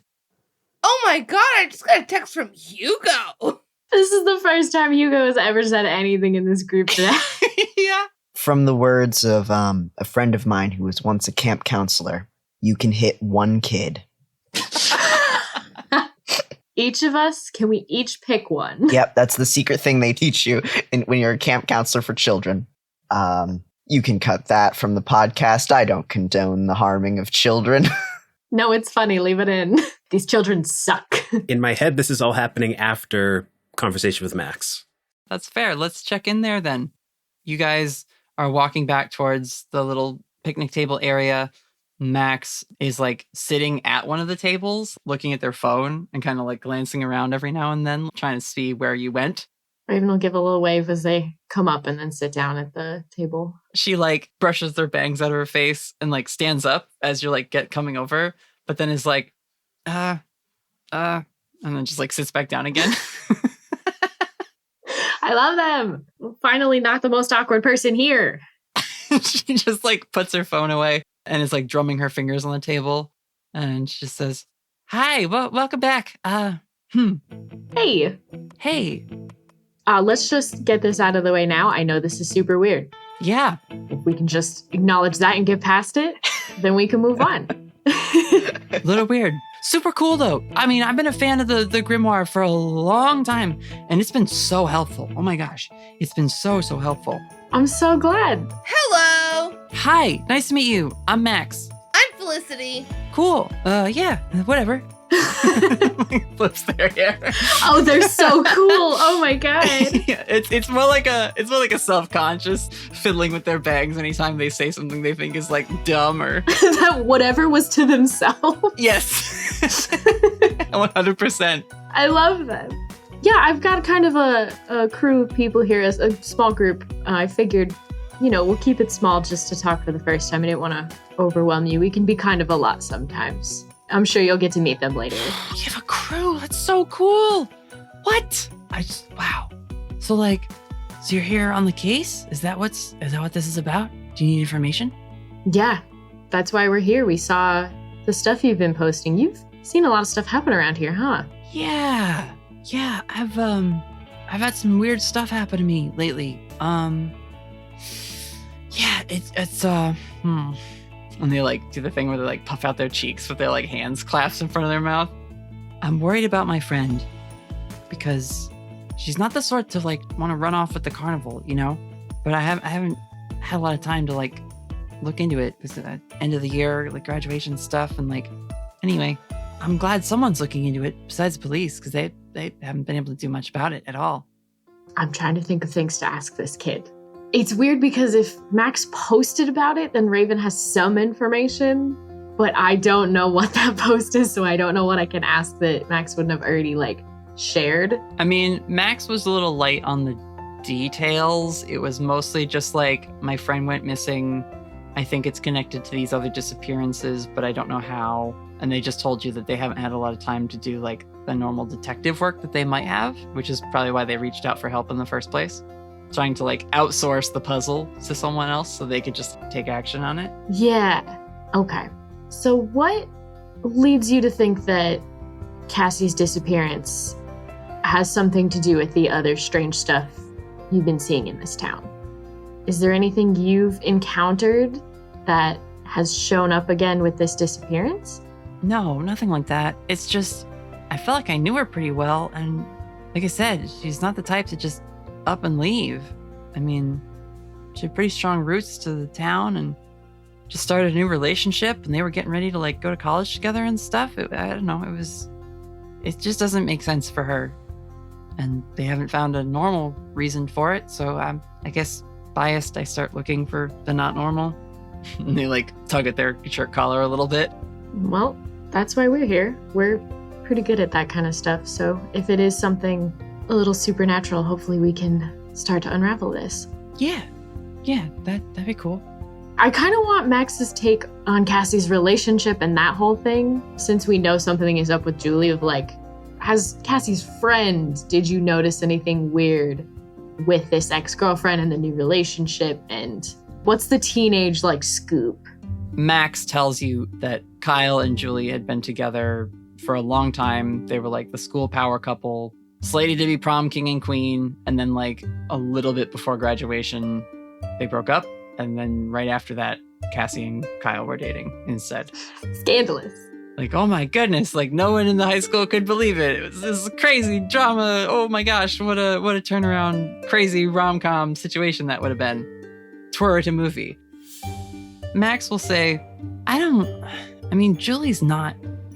suspect her. She's not supernatural or anything like that, but who knows? Maybe she found like an ancient text or something. That can happen, even out here in farmland. They kind of look a little dodgy when they mention that. I mean, I don't think she's a serial killer or anything. That would be scary. Oh man, we've never dealt with that before. And start like biting their fingernails, looking like super distracted. Raven's gonna lean in a little bit and be like, what kinds of stuff have you dealt with here before? I've gotten a little bit from your posts, but I'm really curious to hear from you directly. She's gonna try and pry a little bit and see if Max will give up any details on the stuff they've encountered. Yeah. Make another charm roll. 9. They go to tell you and then hold back a little bit. Like, maybe I shouldn't be telling you everything. We did just meet. That's fair. You can say something, or Felicity could help out in order to, like, convince her that it's okay to talk to you guys about this sort of thing. All right, I'll help out. Okay. I got an 11. Nice. Then yeah, that will get Raven to a 10. What do you say to help this young, nervous kid feel more comfortable around you two? I show them Ghosty and Tom. Classic move. Okay. And I'll say, hey, listen, we're not strangers to the supernatural. This is an everyday thing for us. And we just want to find your friend. So if you can tell us more, that'd be great. And that's when Ghosty and Tom come out. Max looks at you, Felicity, for a moment, squinting, like, what am I supposed to... And then they raise their eyebrows like they've realized something. And then they glance down at the table again and see Ghosty and Tom kind of waving and just sitting patiently in front of them on the table. And she says, oh my gosh, you guys have... This is the coolest. Can I take a picture? They probably won't show up. No? Okay, that's fine. That's cool. No, never mind. It was a stupid idea. Wow, that's incredible though. Yeah, it's me and a couple friends. And she looks almost like the wind got knocked out of her for a second. And then she goes, yeah, just just me and a couple others. It's been tough. There's a lot of scary stuff going on in this town. Was the person who went missing one of the others? No, Cassie didn't know about it. Okay. It was just my 2 friends and one of their brothers. We found this chest and it did this really funky magic, I guess. Is that how do you say it? It's magic, right? Yeah, it's magic. Cool. Yeah, ever since we've been having like the wildest stuff go on around town and like over in Rockford and just like haunted scarecrows, a snow ghost. Jeez. Wow, sounds like you guys have been through a lot. It's been tough because like we don't know what we're doing. But like I said, the Grimoire is really helpful. There's like some really knowledgeable people on there. They know what they're talking about. Some of them, yeah. There's definitely a lot of stuff on there that's just creative fiction, but there's a lot of really helpful stuff on there if you know where to look. I'm glad I clocked your stuff and knew it was real. We took a chance coming here. You could have just been a kid who's really into writing. Not a lot of people know the truth behind the website, so. I've got like a list of people who I think are like pretty legit. I could share that with you if you want. That'd be great. I can add it to mine. Sure. And they like take out their phone and they give you like a little screen cap. And the people on the list are Joanne, Melouette, Mike C, Thrithland, Quoth the Panda, Eric P, Chaboy Mags, J Master, K, Kivirado, Lady T, Leslie P, Mirkwood, Naher, Northern Dryad, Renzo, XIV, Southpaw Holmes, and Wolfhawk. Whoa! Amazing. Those are all really cool usernames, and I bet all those people are awesome. What cool people! Incredible people who are totally legit. I love that. Can I ask, is Prithee on that list? No. Dang it. No, they're full of shit. That's true. Prithee just posts memes. Subtle T-Rex is not on Max's list of That's reliable fair. sources. I did not think they would be. I just wanted to ask. So Raven could point them out and be like, don't believe anything they say. Incredible. I kind of want to see if we can meet with the rest of Max's group. Part of me wants to offer to talk privately, but I know that also is kind of scary for a teenager with some strangers. So maybe if we kind of meet in the middle of like, you bring your friends and I will bring my friends, and maybe we can meet in like a semi-public place, but we can talk. You can kind of give us more details. Yeah, I like that.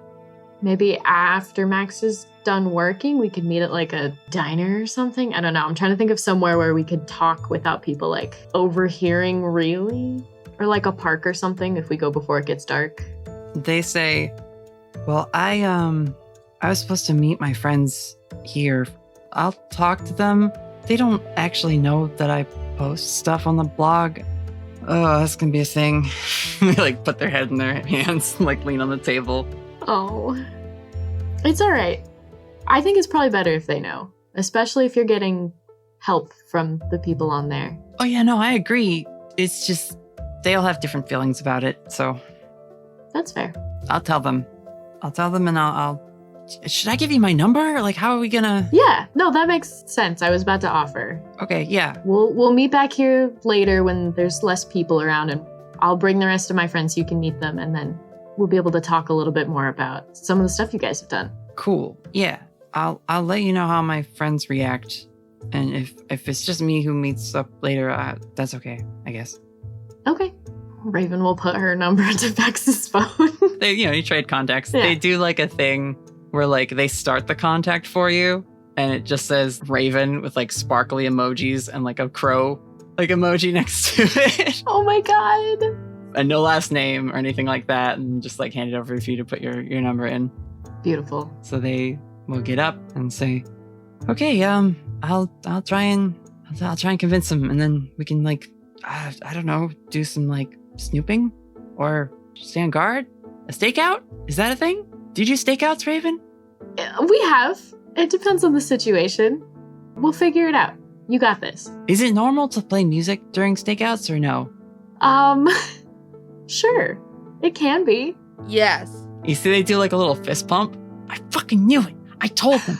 Sorry, my friends thought it was dumb. Oh. Anyway, I'm gonna go. All right. It was nice meeting you, Max. Yeah, you too. You guys are really cool. And she turns around and like runs off down the fair. Oh, I love them. Oh, what a sweetheart. Oh my goodness. Oh, what a good kid. Yeah, I love her. I can't wait to meet her friends. Mm-hmm. Now you can see why I didn't want the whole crew here to meet her for the first time. She's a little skittish. She's a little jumpy. Yep, makes sense. But she's also a teenager who's seen some shit. And also her friend's missing. So I don't blame her. Same. Good call on Ghosty and Tom. That really seemed to help her open up. Yeah, Ghosty and Tom are very comforting. Anytime I show people them, it's always good. Raven, you can see Ghosty is like hanging on to one of Felicity's curls. Because they're a spirit, there's no like need to explain the physics of this. They're just like bungee cording on the curls. Oh my god, they're so cute.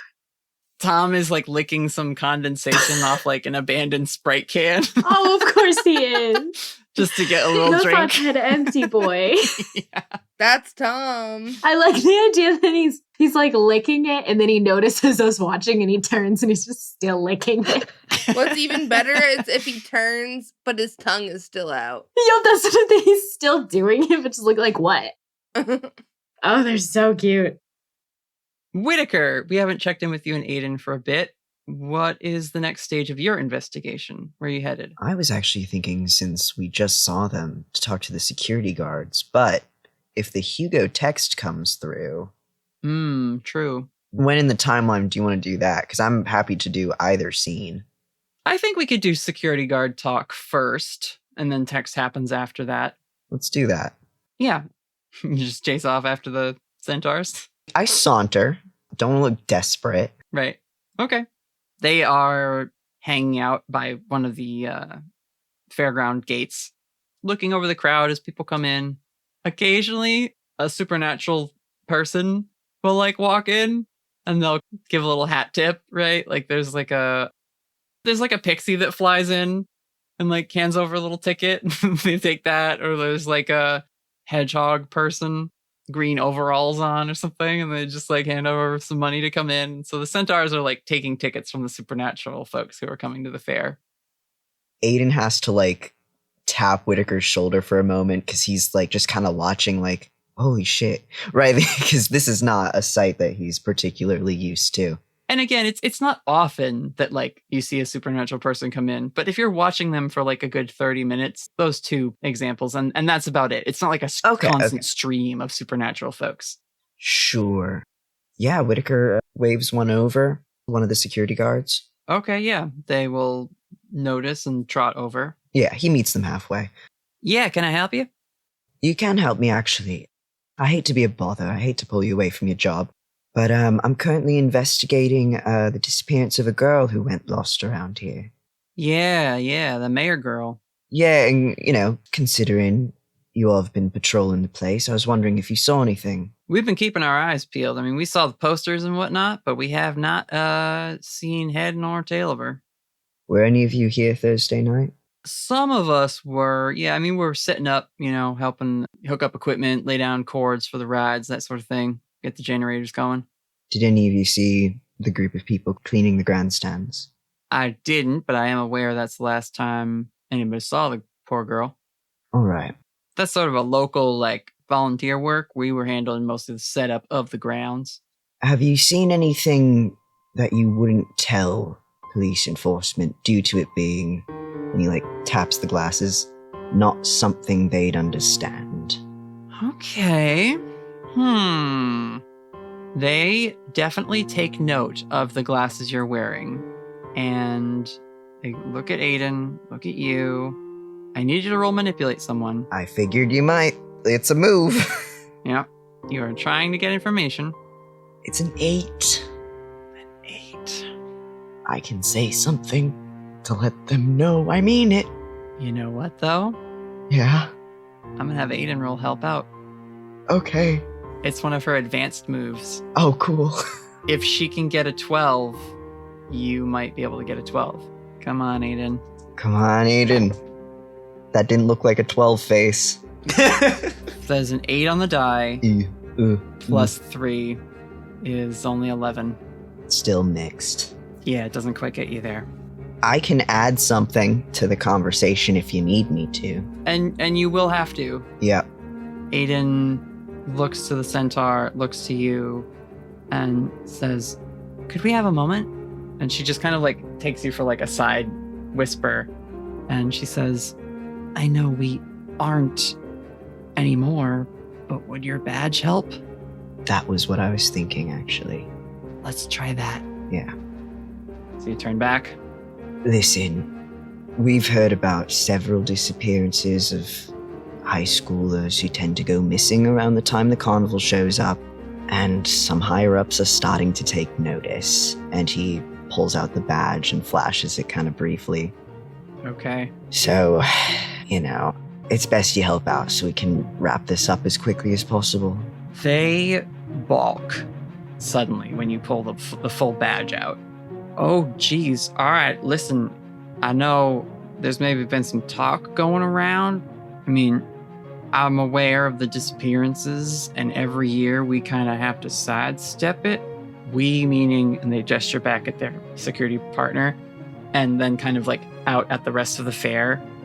This is a sort of life that's easy for us to blend into, so any sort of thing that comes up that might threaten the stability of that way we've managed to integrate, we pay very close attention to, and we take very seriously, sir. Their whole demeanor has changed. Oh my God.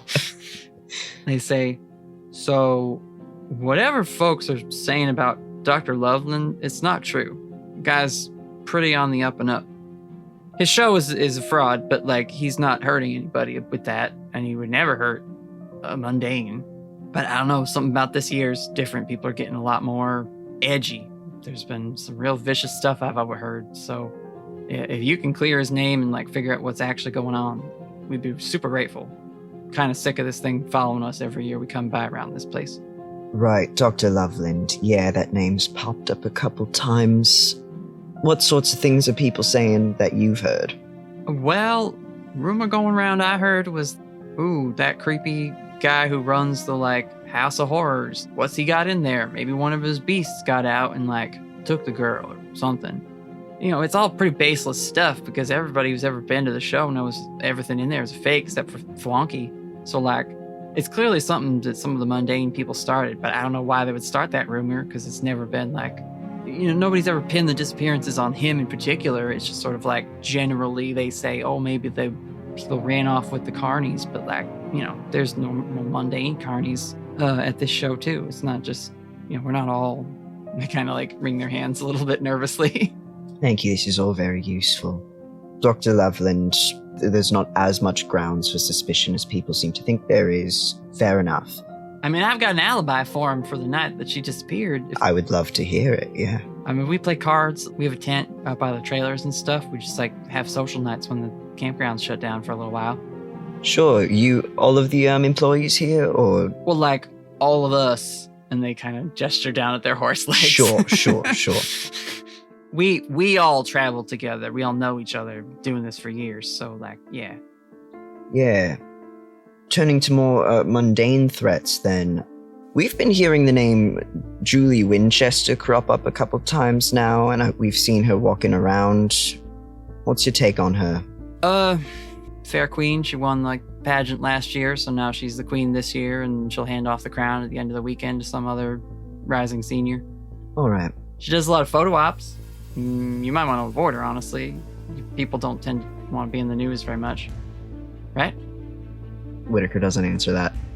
Do you have a list of all the employees who work here, and could you let me know who would be worth talking to on this matter? Anyone else who was around that Thursday night who might have seen something? Seen something? I mean, I don't know. Wyatt and I, we went and picked up a 6-pack and just shared that with Loveland. We played some cards. James came by and we got takeout from one of the local places. I didn't see Elliot, Pickles, or Bean that night, but I saw him the next night. I'm sure I have more to ask, but at this point, Whitaker's gonna get that text. Okay, yeah, sure. I think that's fine. I think as you're like getting this list, Aiden will just sort of tug on your jacket or, your rolled up sleeves of your shirt, and she just shows you the text from Hugo and tilts her head like, we should probably go check this out. All right, I might come back later. We'll be in touch. Thank you for your cooperation in this matter. Sure. I mean, if you need to see us later on tonight, we're in the red tent with the gold detailing on it. Understood. Whitaker leaves. All right, you and Aiden leave.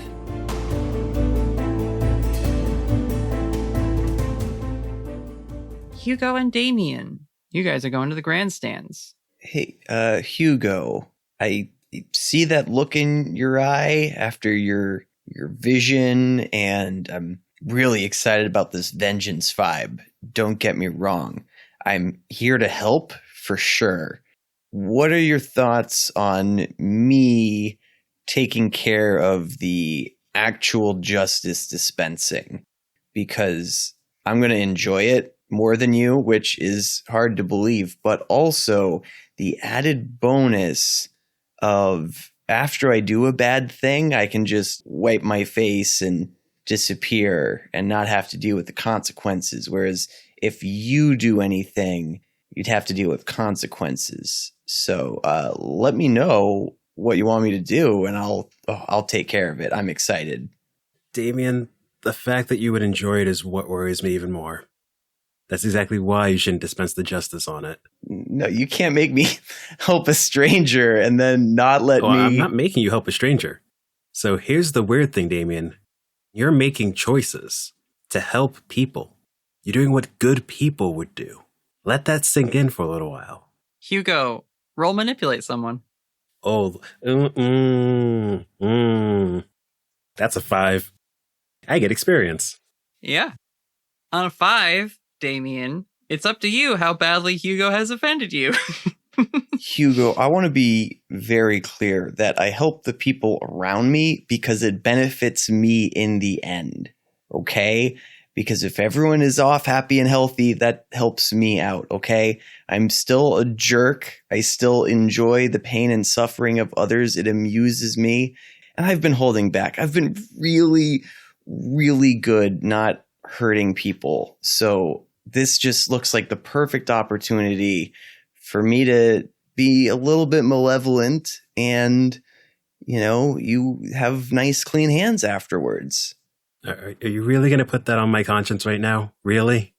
Look, I still am going to follow the rules and expectations of the group to the best of my ability because I need you all to be the nice, happy, healthy, resummon Damien-able group. And also you do a good job of helping me out and being pleasant to be around. So keep going with that. I'm on the team, but I do need you to give me permission to do things. But I don't know when you're going to do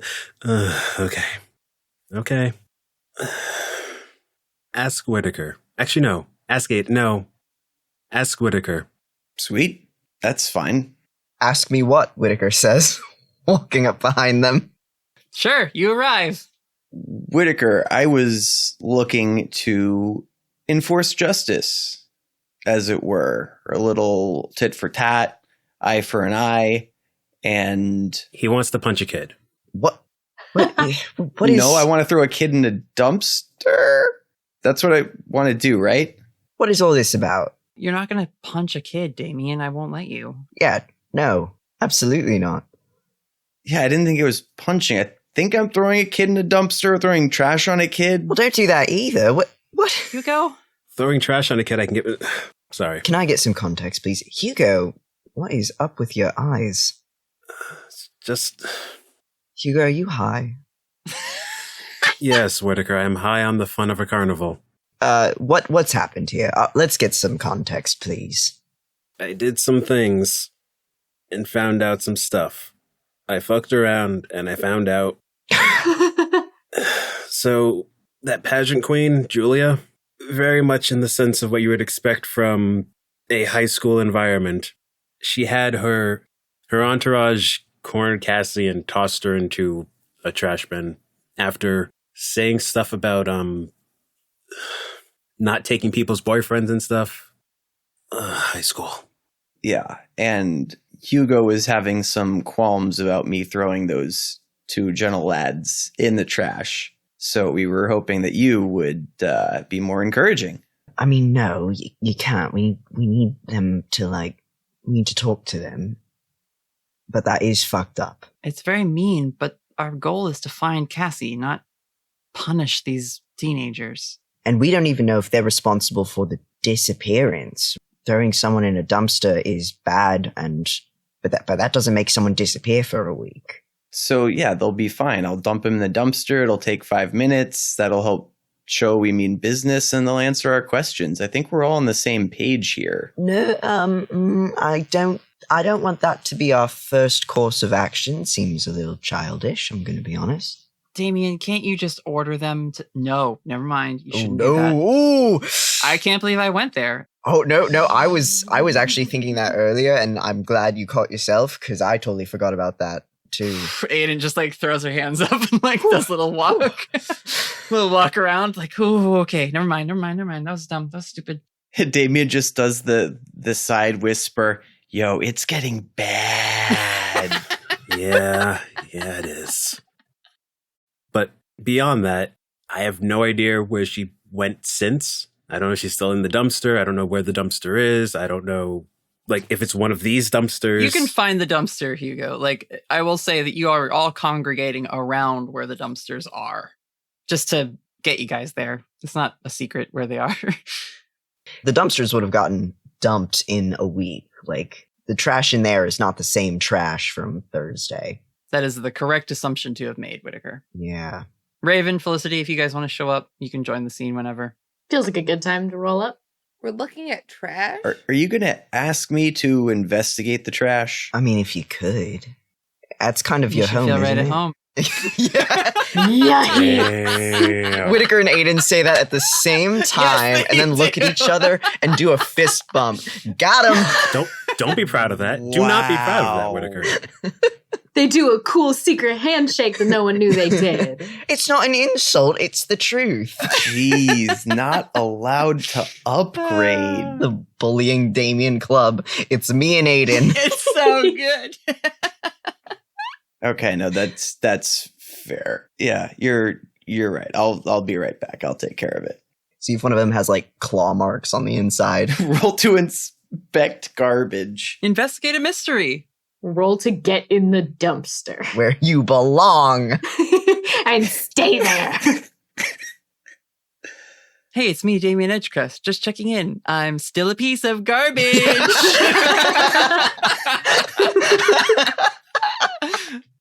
Thank you for that. Sometimes I just sing that to myself randomly. It's just so catchy. Anyway, Damien, what'd you get on Investigate a Mystery? 10. Ooh, 2 questions. 2 questions. My first question for 500 points. What is being concealed here? Damien is very careful about concealing his transformation sequence so that no people around see this time. I will clarify with words. That's a good point. You can have your friends post up around the corner. Because again, these dumpsters are sort of tucked under the back of the grandstands. You could get into the dumpster through the little sliding door that's on the side of them sometimes and just stick an arm in and then lift your leg inside very flexibly and then just kind of whoop, fall into the dumpster the rest of the way. And you gloop around on the inside. Damien, you sense a familiar energy here, but it's not quite the same. It's familiar adjacent. Roll plus weird. 9. I show the trash I'm serious. You are gliding around, and at a certain point, you get to a portion of this dumpster. And I know there are multiple dumpsters. For the purposes of this, Hugo finds the one that Cassie was thrown into. Oh, that's nice. He tells me the right one to search, so I don't have to search through 3 or 4. That's great. Exactly. You feel along the back wall of the metal dumpster, and it is dirty, but then you notice that this back area has rust to it and tarnished metal there's just a lot of strange corrosion happening on the back of this dumpster. The metal is brittle and flaking, but it has this like strange acridness to it. Selfie. You gotta show people what's going on in here. This is just very funny to me because like you guys are all standing watch. You hear like gooping and sloshing of trash, and then all of a sudden they're like like a selfie go on. And then also several seconds later, all of our phones ding and buzz at the same time. Yep. So yeah, you all see this like weird circle that doesn't look like it would be caused by like normal dripping of water, just like a corroded circle on the back wall of this dumpster. Well, that's disgusting. And like I said, Damien, there's something familiar about whatever's going on here. You have a second question to ask. If it's a familiar quote-unquote, then I think I will lean towards the what sort of creature is it? What category or residue is this? You think back and you're like racking your mind trying to figure out, how do I know this? What am I sensing here that's familiar? And you sniff at this area of corrosion, and intermingled with the smell of just the garbage and the rust and the normal like grossness of this dumpster is the familiar smell of wood smoke. There's something demonic going on here, Damien. That's all I can give you for now. Damien will, out of sight of any potential snoopy humans, transform back and then head back towards the group to explain that he noticed a demonic scent in the garbage. Damien reeks. Damien is disgusting. You can phase into the ground and back out and sort of like clean yourself on the grass if you want. If he wanted. Ew. Sorry, he's an asshole. I have to. No, it's if great. you suggested it to him, he could do it immediately, but he's a stinky lad. Yeah. I like the idea that Damien tries to just carry on super disgusting, and we're like, no. Can you do something about that? We literally can't stand near you. If you turn into a cow, I'll bring you over to the barn and like wash you off or something. Oh, that's funny. They have hoses over there. Okay, we don't have to get the hose. I'll just go around the corner and do a phase through the ground. Okay. Yeah, it does seem to be trash related. Why does it always come back to demons? And trash. And trash. And trash demons. Do I have to be the one to say it? I don't want to be the one to say it. Say it. Who do we know that has to deal with trash and demons? Leviathan and Wrath.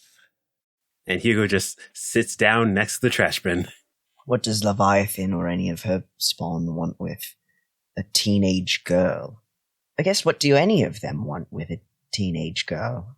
Especially if it's just once a year. That's what I keep getting stuck on. Why does this keep happening? And why is it different this year? As for why they would prey on humans, that's just what they do. They want the small bit of spark that's in people to feed off of. So that part makes sense. I don't understand how the once a year thing works. I'm just hoping I'm wrong. I'm really hoping I'm wrong. About what? About it having anything to do with Leviathan. I mean, there's at least 4 others that I would really like it not to be. Yeah, if only they had names. Damien, you know all their names. You're aware of all the 7 demon lords. Yeah, Damien, what are their names? Yeah, Damien. Yeah, Damien, what are Did their you names? save the lore doc I sent you a long time ago? It's like when you forgot there's homework and your teacher tells you to hand in the homework and you're like, You don't have to look it up. Aiden just says, I mean, it could be any of them. Asmodeus saw you when you got banished. Lucifer, Mammon, Asmodeus, Belphegor, Azazel, Beelzebub. There's a whole list, really. And that's just the honchos. It could be any of their minions. Preying on humans is pretty standard fare. So this does confirm that it probably wasn't the circus proper. The security got real nervous about me asking. Yeah. If any of them might have had something to do with it, and I am inclined to believe them because, well, most of them at least. I haven't met everyone in there. I want to believe them because, generally a group like this does not want that kind of attention on them. If one of them is working with one of the lords in a place apart, that's something we gotta look into. Well, they did tell us where we could find them later tonight. If they're all there, we could question them all together. How'd your talk with Max go, Raven? It went well. We're going to try and meet up later. Max is going to talk to her group of friends that also know. It seems like they've really gone through some shit together. So she's going to try and talk to them about talking to us, and we'll meet back here a little later this evening. If you guys want to meet her, I wanted to slowly introduce her to the group, but if she brings her friends, it might be a little easier. When you say they've been through shit together... They found a magical chest. I didn't get a lot of details, but they know about magic and some supernatural stuff. Max didn't share a whole lot because, we're out in the public, but she's also got a lot of this stuff written up on the blog, so maybe we can browse through that before we meet back up with them. Jesus. Yeah. How old is she? 16, 17. I didn't ask. Oh my gosh. Well, damn. Love to meet her. Yeah, she seems like a good kid. She's smart. She's skittish, but who wouldn't be? And she seems to be trusting us so far. She's just real worried about her friend. She knew Cassie. I didn't really get much information out of her on the teenage drama side. It's all kind of the same stuff we've known, but... Well, we got kind of the whole story from Kyle, so... That's good. We don't have to run through it because we all know, but we should compare our stories and realize that they are the same story. Yeah, you all have gotten the story now at this point that Yeah. Cassie and Kyle wound up dating. It caused Kyle and Julie to break up. Julie was bitter about it and then pulled this sort of petty revenge by tossing her in the garbage the night that she disappeared. It is good to know, though, that their stories line up and that there's nothing weird about either of them between Max and Kyle. There doesn't seem to be anything, wildly different. One of them's lying. It seems to be the truth. So maybe we can try and talk to Julie before we meet up with Max again. I'm sure she didn't tell the authorities about her little prank on Cassie. Then again, unless she's also working for the demons, it's awful, but... It could also just be a coincidence. Yeah. There might have been some kind of demonic entity in the dumpster, and then Cassie got tossed in. It was just a coincidence. Maybe that demon waits until the end of the fair, but if a person gets tossed right onto them, they took a person early. If they are just another trash demon, maybe it was just minding its own business in the trash. Well, that begs the question, where's Cassie now? Is she in the place apart? God, I hope not. If the last thing we saw in the last place she was a corroded circle, that's kind of... This might not be a missing persons case anymore. Could we summon her back? It's risky. Especially risky for us. That is inviting a lot of trouble. What's the alternative, though? We can't go after her, especially if we don't know for sure that she's there. We can't risk any of us going to the place apart. Even if we know for sure that she's there, I don't think any of us could even remotely safely try to go. And we still don't know that that's where she is confirmed. Yeah. We don't know for sure. It's on the table now.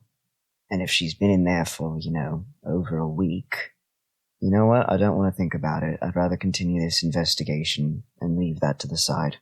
We might as well just keep looking and getting information. There's no point in guessing or thinking about worse outcomes. The question is, when we meet up with Max, do we tell her what we just found out, or do we hold on to that for a little bit? I want to be honest with her, but I also don't want her to worry needlessly. If we're just as lost with this information, I don't want her to be devastated about it. I wouldn't tell her about the demons. Okay. That's my instinct too. I just wanted to check with everyone so it doesn't come up. I wouldn't honestly tell her about Julie either. We don't want them getting into a fight and causing more problems. Max sounds like they gave you some information, but if there's a demon involved, I don't really want to put them in danger by roping them into this, Yep. Me either. They've held their own with some stuff, but fighting, singular ghosts and scarecrows that come alive is nothing compared to demons. I want to keep these kids safe. I agree. Does Max need a weapon? No, because we're not going to have them fight demons, Damien. We don't want them involved. Well, yeah, but I mean, just in case. Okay, well, they don't have to be armed. That's fine. I do want to know more about these kids, though. If there's something going on in this town in general, I'd hate for us to leave and not leave them in a better position to keep fighting whenever they're fighting. So maybe we don't have to give them everything, but if we can give them some pointers and some help, they seem to be dabbling in magic. I'd like to try and leave them a little bit better off than when we first met them. We can tell them, like, hey, fire hurts demons. Yeah, hot temperatures, cold temperatures, iron, salt. They should kill as many demons as they come across. It sounds like I'm just making assumptions here, but if they found a bunch of stuff in an antique chest, I'd hate for them to be working on like outdated information. If they've got some kind of book of spells or something, I want to make sure they're not using anything that's going to end up hurting them. So maybe we can dig into that a little bit. Who knows? Maybe they can teach us something. I have no idea what kind of stuff they're working with or where it came from. Where would you guys like to leave this? Are you going to wait for some more time to pass? Is there anyone you want to like talk to or investigate during this like day at the fair? Or are you going to wait till nightfall or sunset to like start meeting up with the people you've arranged to?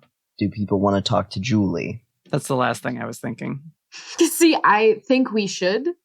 I do not want to be the one to do it. Nope. Well, Whitaker, the authority figure, can be the one to do it if you need him to. Thanks, Dad. Yeah. None of us want to. You want to just take charge of that? Yeah. Don't forget to bring your enforcement. Aiden will go with you, Whitaker. Yeah, if you need anyone tossed in a dumpster. No, Damien, you stay away. Stay here. You're not invited. Raven, watch him. Don't forget your good vibes, buddy. Hugo, get some eye drops. Yeah, are you? Man, we gotta talk at some point, because I forgot. I rolled to heal you, Hugo. I never brought it up. I was about to offer. I'm so glad you did. Yeah, no, Aiden rolled to heal you, Hugo. And Whitaker, as you guys like walk away, you see she's like rubbing at her eyes now. Oh no! Aiden! God. Stop it! Her magic's not good. Her magic's not great right now. She got a mix. Damn it. Hugo's magic worries me. Aiden's magic worries me. Well, I kind of get what's going on with Aiden's That's magic. true. I don't At know least what's we going make on sense, with Hugo's. Whitaker, as you're walking away and you notice that, and you do say to Aiden that like Hugo's magic is worrying you? Yeah, he says that aloud. Yeah, we don't really understand it very well, do we? I don't know if he understands it.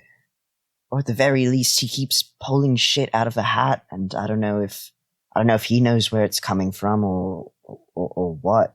Honestly, the Black Ops shit he was doing with Heather Springer freaks me out a little. Gesundheit? I just rolled double sixes for Aiden on a sharp roll, which is good because she does not have a lot of sharp. However, when you said, Whitaker, I don't know how he's pulling this stuff out of the blue, right? Like the information that he knows. Yeah. She suddenly stops and is like, oh, gods. Oh, yeah? And she says, not now. When we deal with this, you and I are going to talk to him. I think he's contracted with something. All right. Yeah, we'll talk to him. I don't think it's dangerous per se, but it's not great. Okay. Do you remember Dr. Kabe in Portland? Yes. That spirit trades in stories. Hugo might be dealing with him. Dr. Kabe on King O's list of contacts, Dr. Kabe? What? Maybe we should talk later. Yeah, I think so. Table this discussion for now. I can't be thinking about this and also what we're doing. We gotta find this missing girl, but yeah, wow, that makes a lot of sense. I don't know how I didn't see it before. Hugo! She just like kicks the dirt, just like frustrated with him. Compartmentalizing. We're compartmentalizing. Putting that aside. Yep, we're good at that. All right. Okay, let's go. All right. We go find the pageant queen. Julie Winchester. She is posing. Once again, she's there with the other contestants for this year's pageant queen crowning contest, whatever. They're just like taking pictures for the local paper. The crowd is kind of dispersing. It seems like they're wrapping up. You can see those two younger teenage guys who are hanging out with her, sort of just like waiting for her off to the side somewhere. Sure. Is there like a manager or someone who seems to be directing her? There's an older, I shouldn't say older. She's like middle-aged, early 40s, in like a pantsuit who seems to be like directing the other girls in the pageant. And she exchanges some like pleasantries with Julie. Like, I think we're done with you for the day. You can just come back tomorrow for the crowning ceremony. And Julie thanks her politely and nods and then like turns to go collect her like goon squad and go do another like stroll through the fairgrounds. All right. Yeah, Whitaker walks over. Julie Winchester? She turns, looks you up and down, glances at Aiden. You're still dressed in like the like button-up shirt with the sleeves rolled up kind of deal, or? I think so. He did not change into like official clothes or anything like that. Oh, he should have. She says, I've already done a lot of interviews today for the papers, so I'm actually pretty hungry. We're headed to get food. Maybe tomorrow you can catch me. Sorry, thank you. Actually, this is kind of important. This isn't about photo ops. She's still walking away. Give me a couple more, like... Julie Winchester, I'm here to ask you about Cassie Mayer and the last time you saw her. Now she stops. Turns around. Actually, Whitaker, roll investigative mystery here. Investigative mystery. Now that I can do. Yeah, roll plus your sharp. I'm trying to remember if investigative mystery is the one where I can roll cool. Well, either way, don't. Roll with your sharp. Oh, good to know. Okay. It's a 14. It's double sixes, baby. Damn, Whitaker! Firing on all cylinders today. Not like last week. Yeah, you catch it as she turns her face towards you. She has the most wicked looking, like, sour expression on her face. Not unnaturally so, okay. But just like, she is so unhappy to hear that name yelled at her by some old guy. Ugh. But by the time she fully turns to look at you, the mask of pleasantry is back on, and she says, Cassie and I were in the same grade together, but we haven't spoken much since graduation. I don't think that's entirely true, Miss Winchester. She makes like a sort of incredulous sort of grimace and just goes, says who? Miss Winchester, you're not yet in trouble. I'm gonna need you to answer some questions for me. The two teens step up in front of her to like put some bodies between her and you. And they don't say anything. They just give you like sort of like surly teenage like grumpy looks and like fold their arms. Whitaker also folds his arms, which might I remind you are very muscly. Yeah, no, Whitaker is like a thick guy. Roll manipulate on these two. Yeah. Oh, this might be nothing. Oh, I don't know. Oh, it's a fail. It's a 6. Fuck. Oh no! I've got a -1 to charm. The fact that I haven't failed sooner on these charm rolls blows my mind. Uh-huh. Well, I can mark experience. He's an old British guy. He's not intimidating here. He's in a polo shirt. Like, unless Aiden wants to help out, but... Well, you have a 5, right? So... I got a 6. Oh, a 6. All right. Yeah, I'll have her try and help out. Come on, Aiden. That is a 13. Holy shit. Holy shit. She rolled a 10 on the dice. She has +3 cool now. She sees you folding your arms, and this is sort of becoming like a tense standoff where nothing is being said. And Aiden sidesteps them and then turns over her shoulder and looks at the two boys and says... She whispers something very intimidating in French, and they fall over dead. She puts her hand on their shoulder and they disappear. Somewhere very far away, they splashed into the middle of Lake Willitock.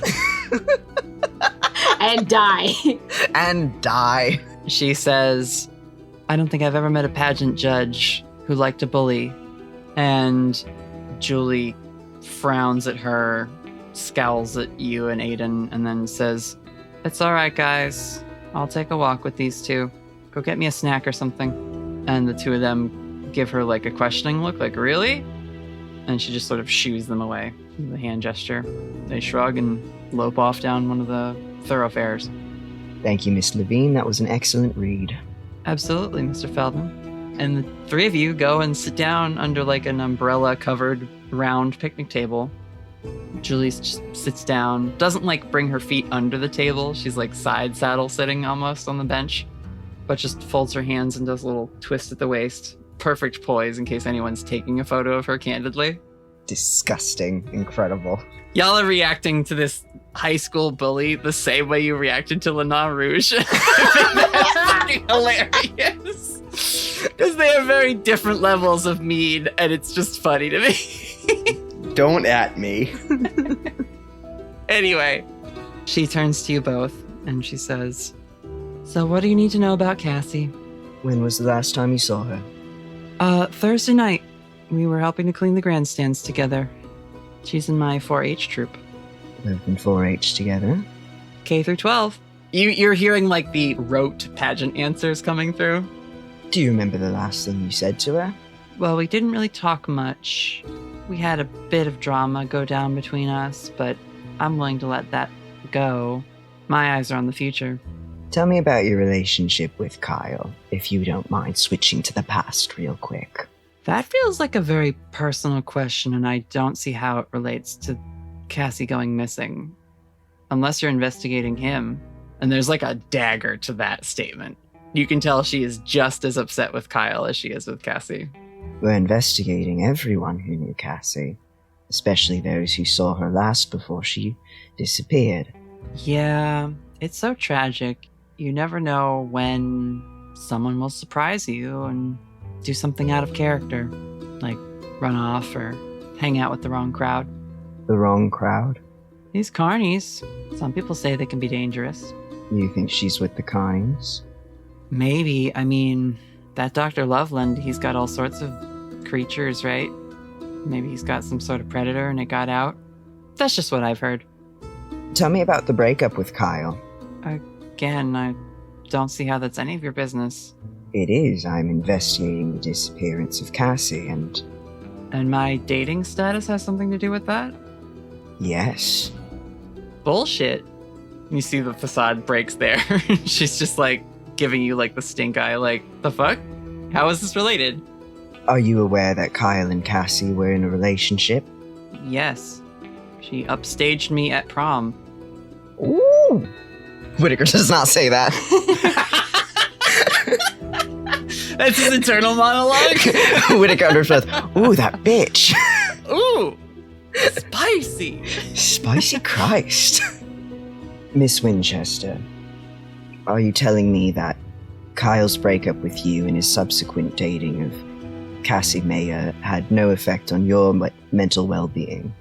I was sad and angry, if that's what you mean. But wouldn't anybody? It didn't make you want to lash out at all? Yeah, of course it did.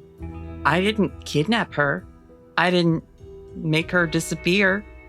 He eyes her on that one. Roll manipulate. It's a 7. Okay, so say something here to try and get more out of her. Someone saw you and Miss Mayer walking towards the dumpsters, and only you and your 2 little followers walking back. So I believe you when you say you saw Cassie on Thursday, but I'd like to know a little more about that. I'm going to use Aiden's soothe ability here. But I love making her angry. I agree. Yeah, no, go ahead. But in this situation... Tactically, yes. No, that's not... You cannot tell me that Aiden and Whitaker do not make the best good cop, bad cop duo. Oh, they do. Levine and Feldman. So Aiden will look at you, Whitaker, after you reveal that you have this intel on Cassie not returning after the 4 of them were seen headed towards the dumpsters. And Aiden will say, Mr. Feldman, could I talk to her alone for a minute? And she gives you kind of a look like... Yeah, I get what she's doing. Yeah. I put the pressure on, yeah. Mm-hmm. I'll go get us some waters. Thank you. Aiden will fold her hands on the table, look across at Julie, and she says, Miss Winchester, we are not here to investigate a case of high school drama. My partner and I have been hired to find a missing girl. Now, whether or not you have something to do with the disappearance, I doubt very much. You don't seem like that sort.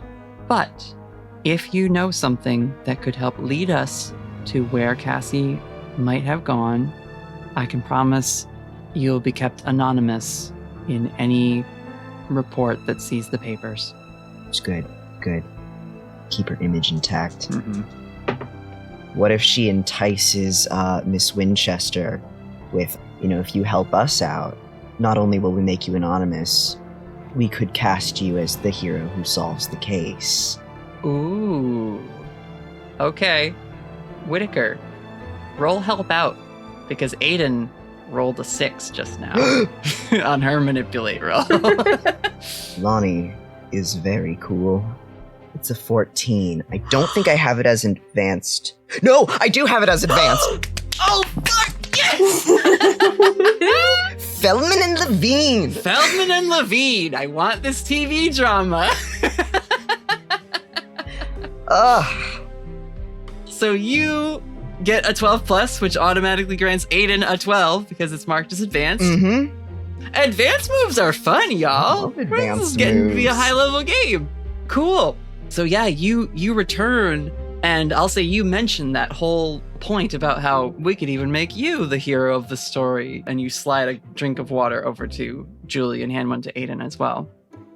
Julie sips at the water, sets it down, and she says, I may have pulled a prank on Miss Mayer, but I don't see how that in any way would have prevented her from getting home that night.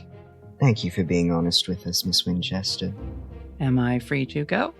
Almost. Did you see anything else as you were leaving the dumpsters or leaving the area that night that looked out of the ordinary? And I'm not just talking about suspicious people. Anything that struck you as odd. Strange sounds, something out of place, anything at all.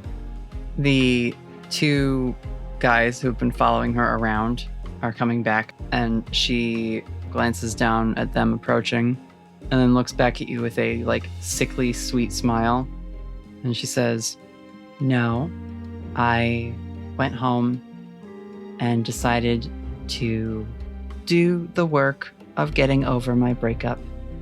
And she kind of crosses her legs and then stands up and says, if that's all, then she'll go and join the 2 guys. Man. Aiden waits for her and the 2 of them to walk away, and then just fully puts her forehead flat on the table. That was good. You did good. She's such a bitch. I know. God. I hate teenagers. Glad I was never one. She will chuckle a little bit at that and then stand up and be like, we should go meet up with the others, I guess. Yeah, I suppose we didn't find out anything, but... Well, we know there wasn't anything more to it. Yeah. You know what I mean? They didn't throw her back in when she crawled out. It was just a one-time thing. Yep.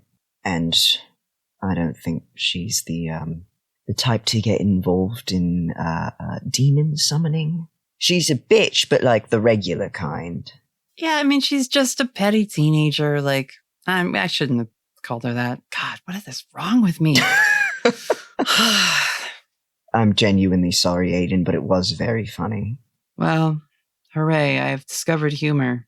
Let's get a snack or something. I don't know. Maybe do a ride while you're at it. Do you want to eat a whole fried Oreo? That would kill me. End scene. End scene. You guys go back to meet up. And it gets to be sunset, warm colors spreading across the fairgrounds, tinting everything that summer orange. In any photos people are taking together with their friends, there's sort of that darkness lingering on the ground while the sky still remains bright shades of pink and vermilion. Are you headed to Dr. Leland's tent to talk to those folks, or are you gonna call Max and see where to meet her and her friends? Or both? We could do both. We could meet up with Max and her friends kind of outside the tent and maybe do both things at the same time. Oh, invite them to meet you there? Yeah, maybe we could have Max meet the whole group for a little bit And then people can split off and talk to the carnival people if they want. I think Max takes priority because I feel like we might lose the chance to talk with them and their friends, whereas like the carnival's not going anywhere anytime soon. We can talk to those guys whenever. That's true. All right. So then you guys set off to do that as a group. And we follow Julie and her two hangers-on. Who I guess I can reveal. Their names are Zane and Matt. Sorry, Matt? Sorry, Matt. Obligatory sorry, Matts in the chat. These characters were named a long time ago. I'm not bothering to change them. It's spelled differently. Yeah, just one T. Only one T in Zane. You guess where it is. Place the T in Zane. Spoiler, it's the first letter. Zane. It's silent. Anyway, they're with Julie. They've hung out with her all day. And like, just to really solidify Julie as a person who needs to do some growing up when she gets older, she just like shoos them away. All right, I'm done with you. I'm going to go entertain yourselves or something. I'll see you tomorrow at 8:00. They don't seem to like fully understand how like rude she's being to them. And the two of them go back to like their pickup truck, lift up one of the back seat's couch cushions and pull out like a couple beers, which they like crack on their belt buckle and then put in a paper bag and like wander around now with and around the fair. This isn't condoning teenage drinking. This is acknowledging that it exists. It exists. It happens. Don't be like Zane and Matt. Yeah, these kids are morally gray. They suck. And don't be like Julie. These are misbehaving teens. A PSA. The two of them go and are just kind of hanging around the grandstands off to the side, watching some motorsport rally, something, whatever. They're joshing each other. They're making jokes, just being gross teenage boys.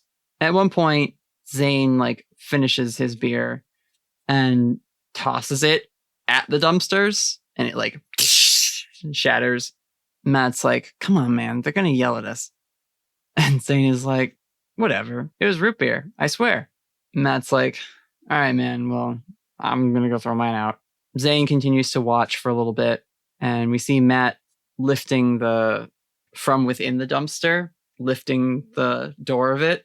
And he throws the bottle in, closes it, turns around, and then calls to Zane, hey, do you want to like get a pizza or something? And the door whips open and a massive arm reaches out and engulfs the top of him and pulls him into the dumpster. No! Zane stumbles, falls on the ground, and gets up and scrambles off. And that's where we'll end our session. See, kids, that's what happens when you drink underage. That's what happens when you drink underage. And be a little shit. Do other mean things. Oh my god. Wow. And then he just left. Like, you couldn't check on him? You're just gonna run away? Goodness. I don't think he was gonna fight the trash can monster. It's a mimic, is what it is. Who knows? We'll find out next time. Thanks for joining us, adventurers. Surprise, we're playing D&D. We were playing D&D all along.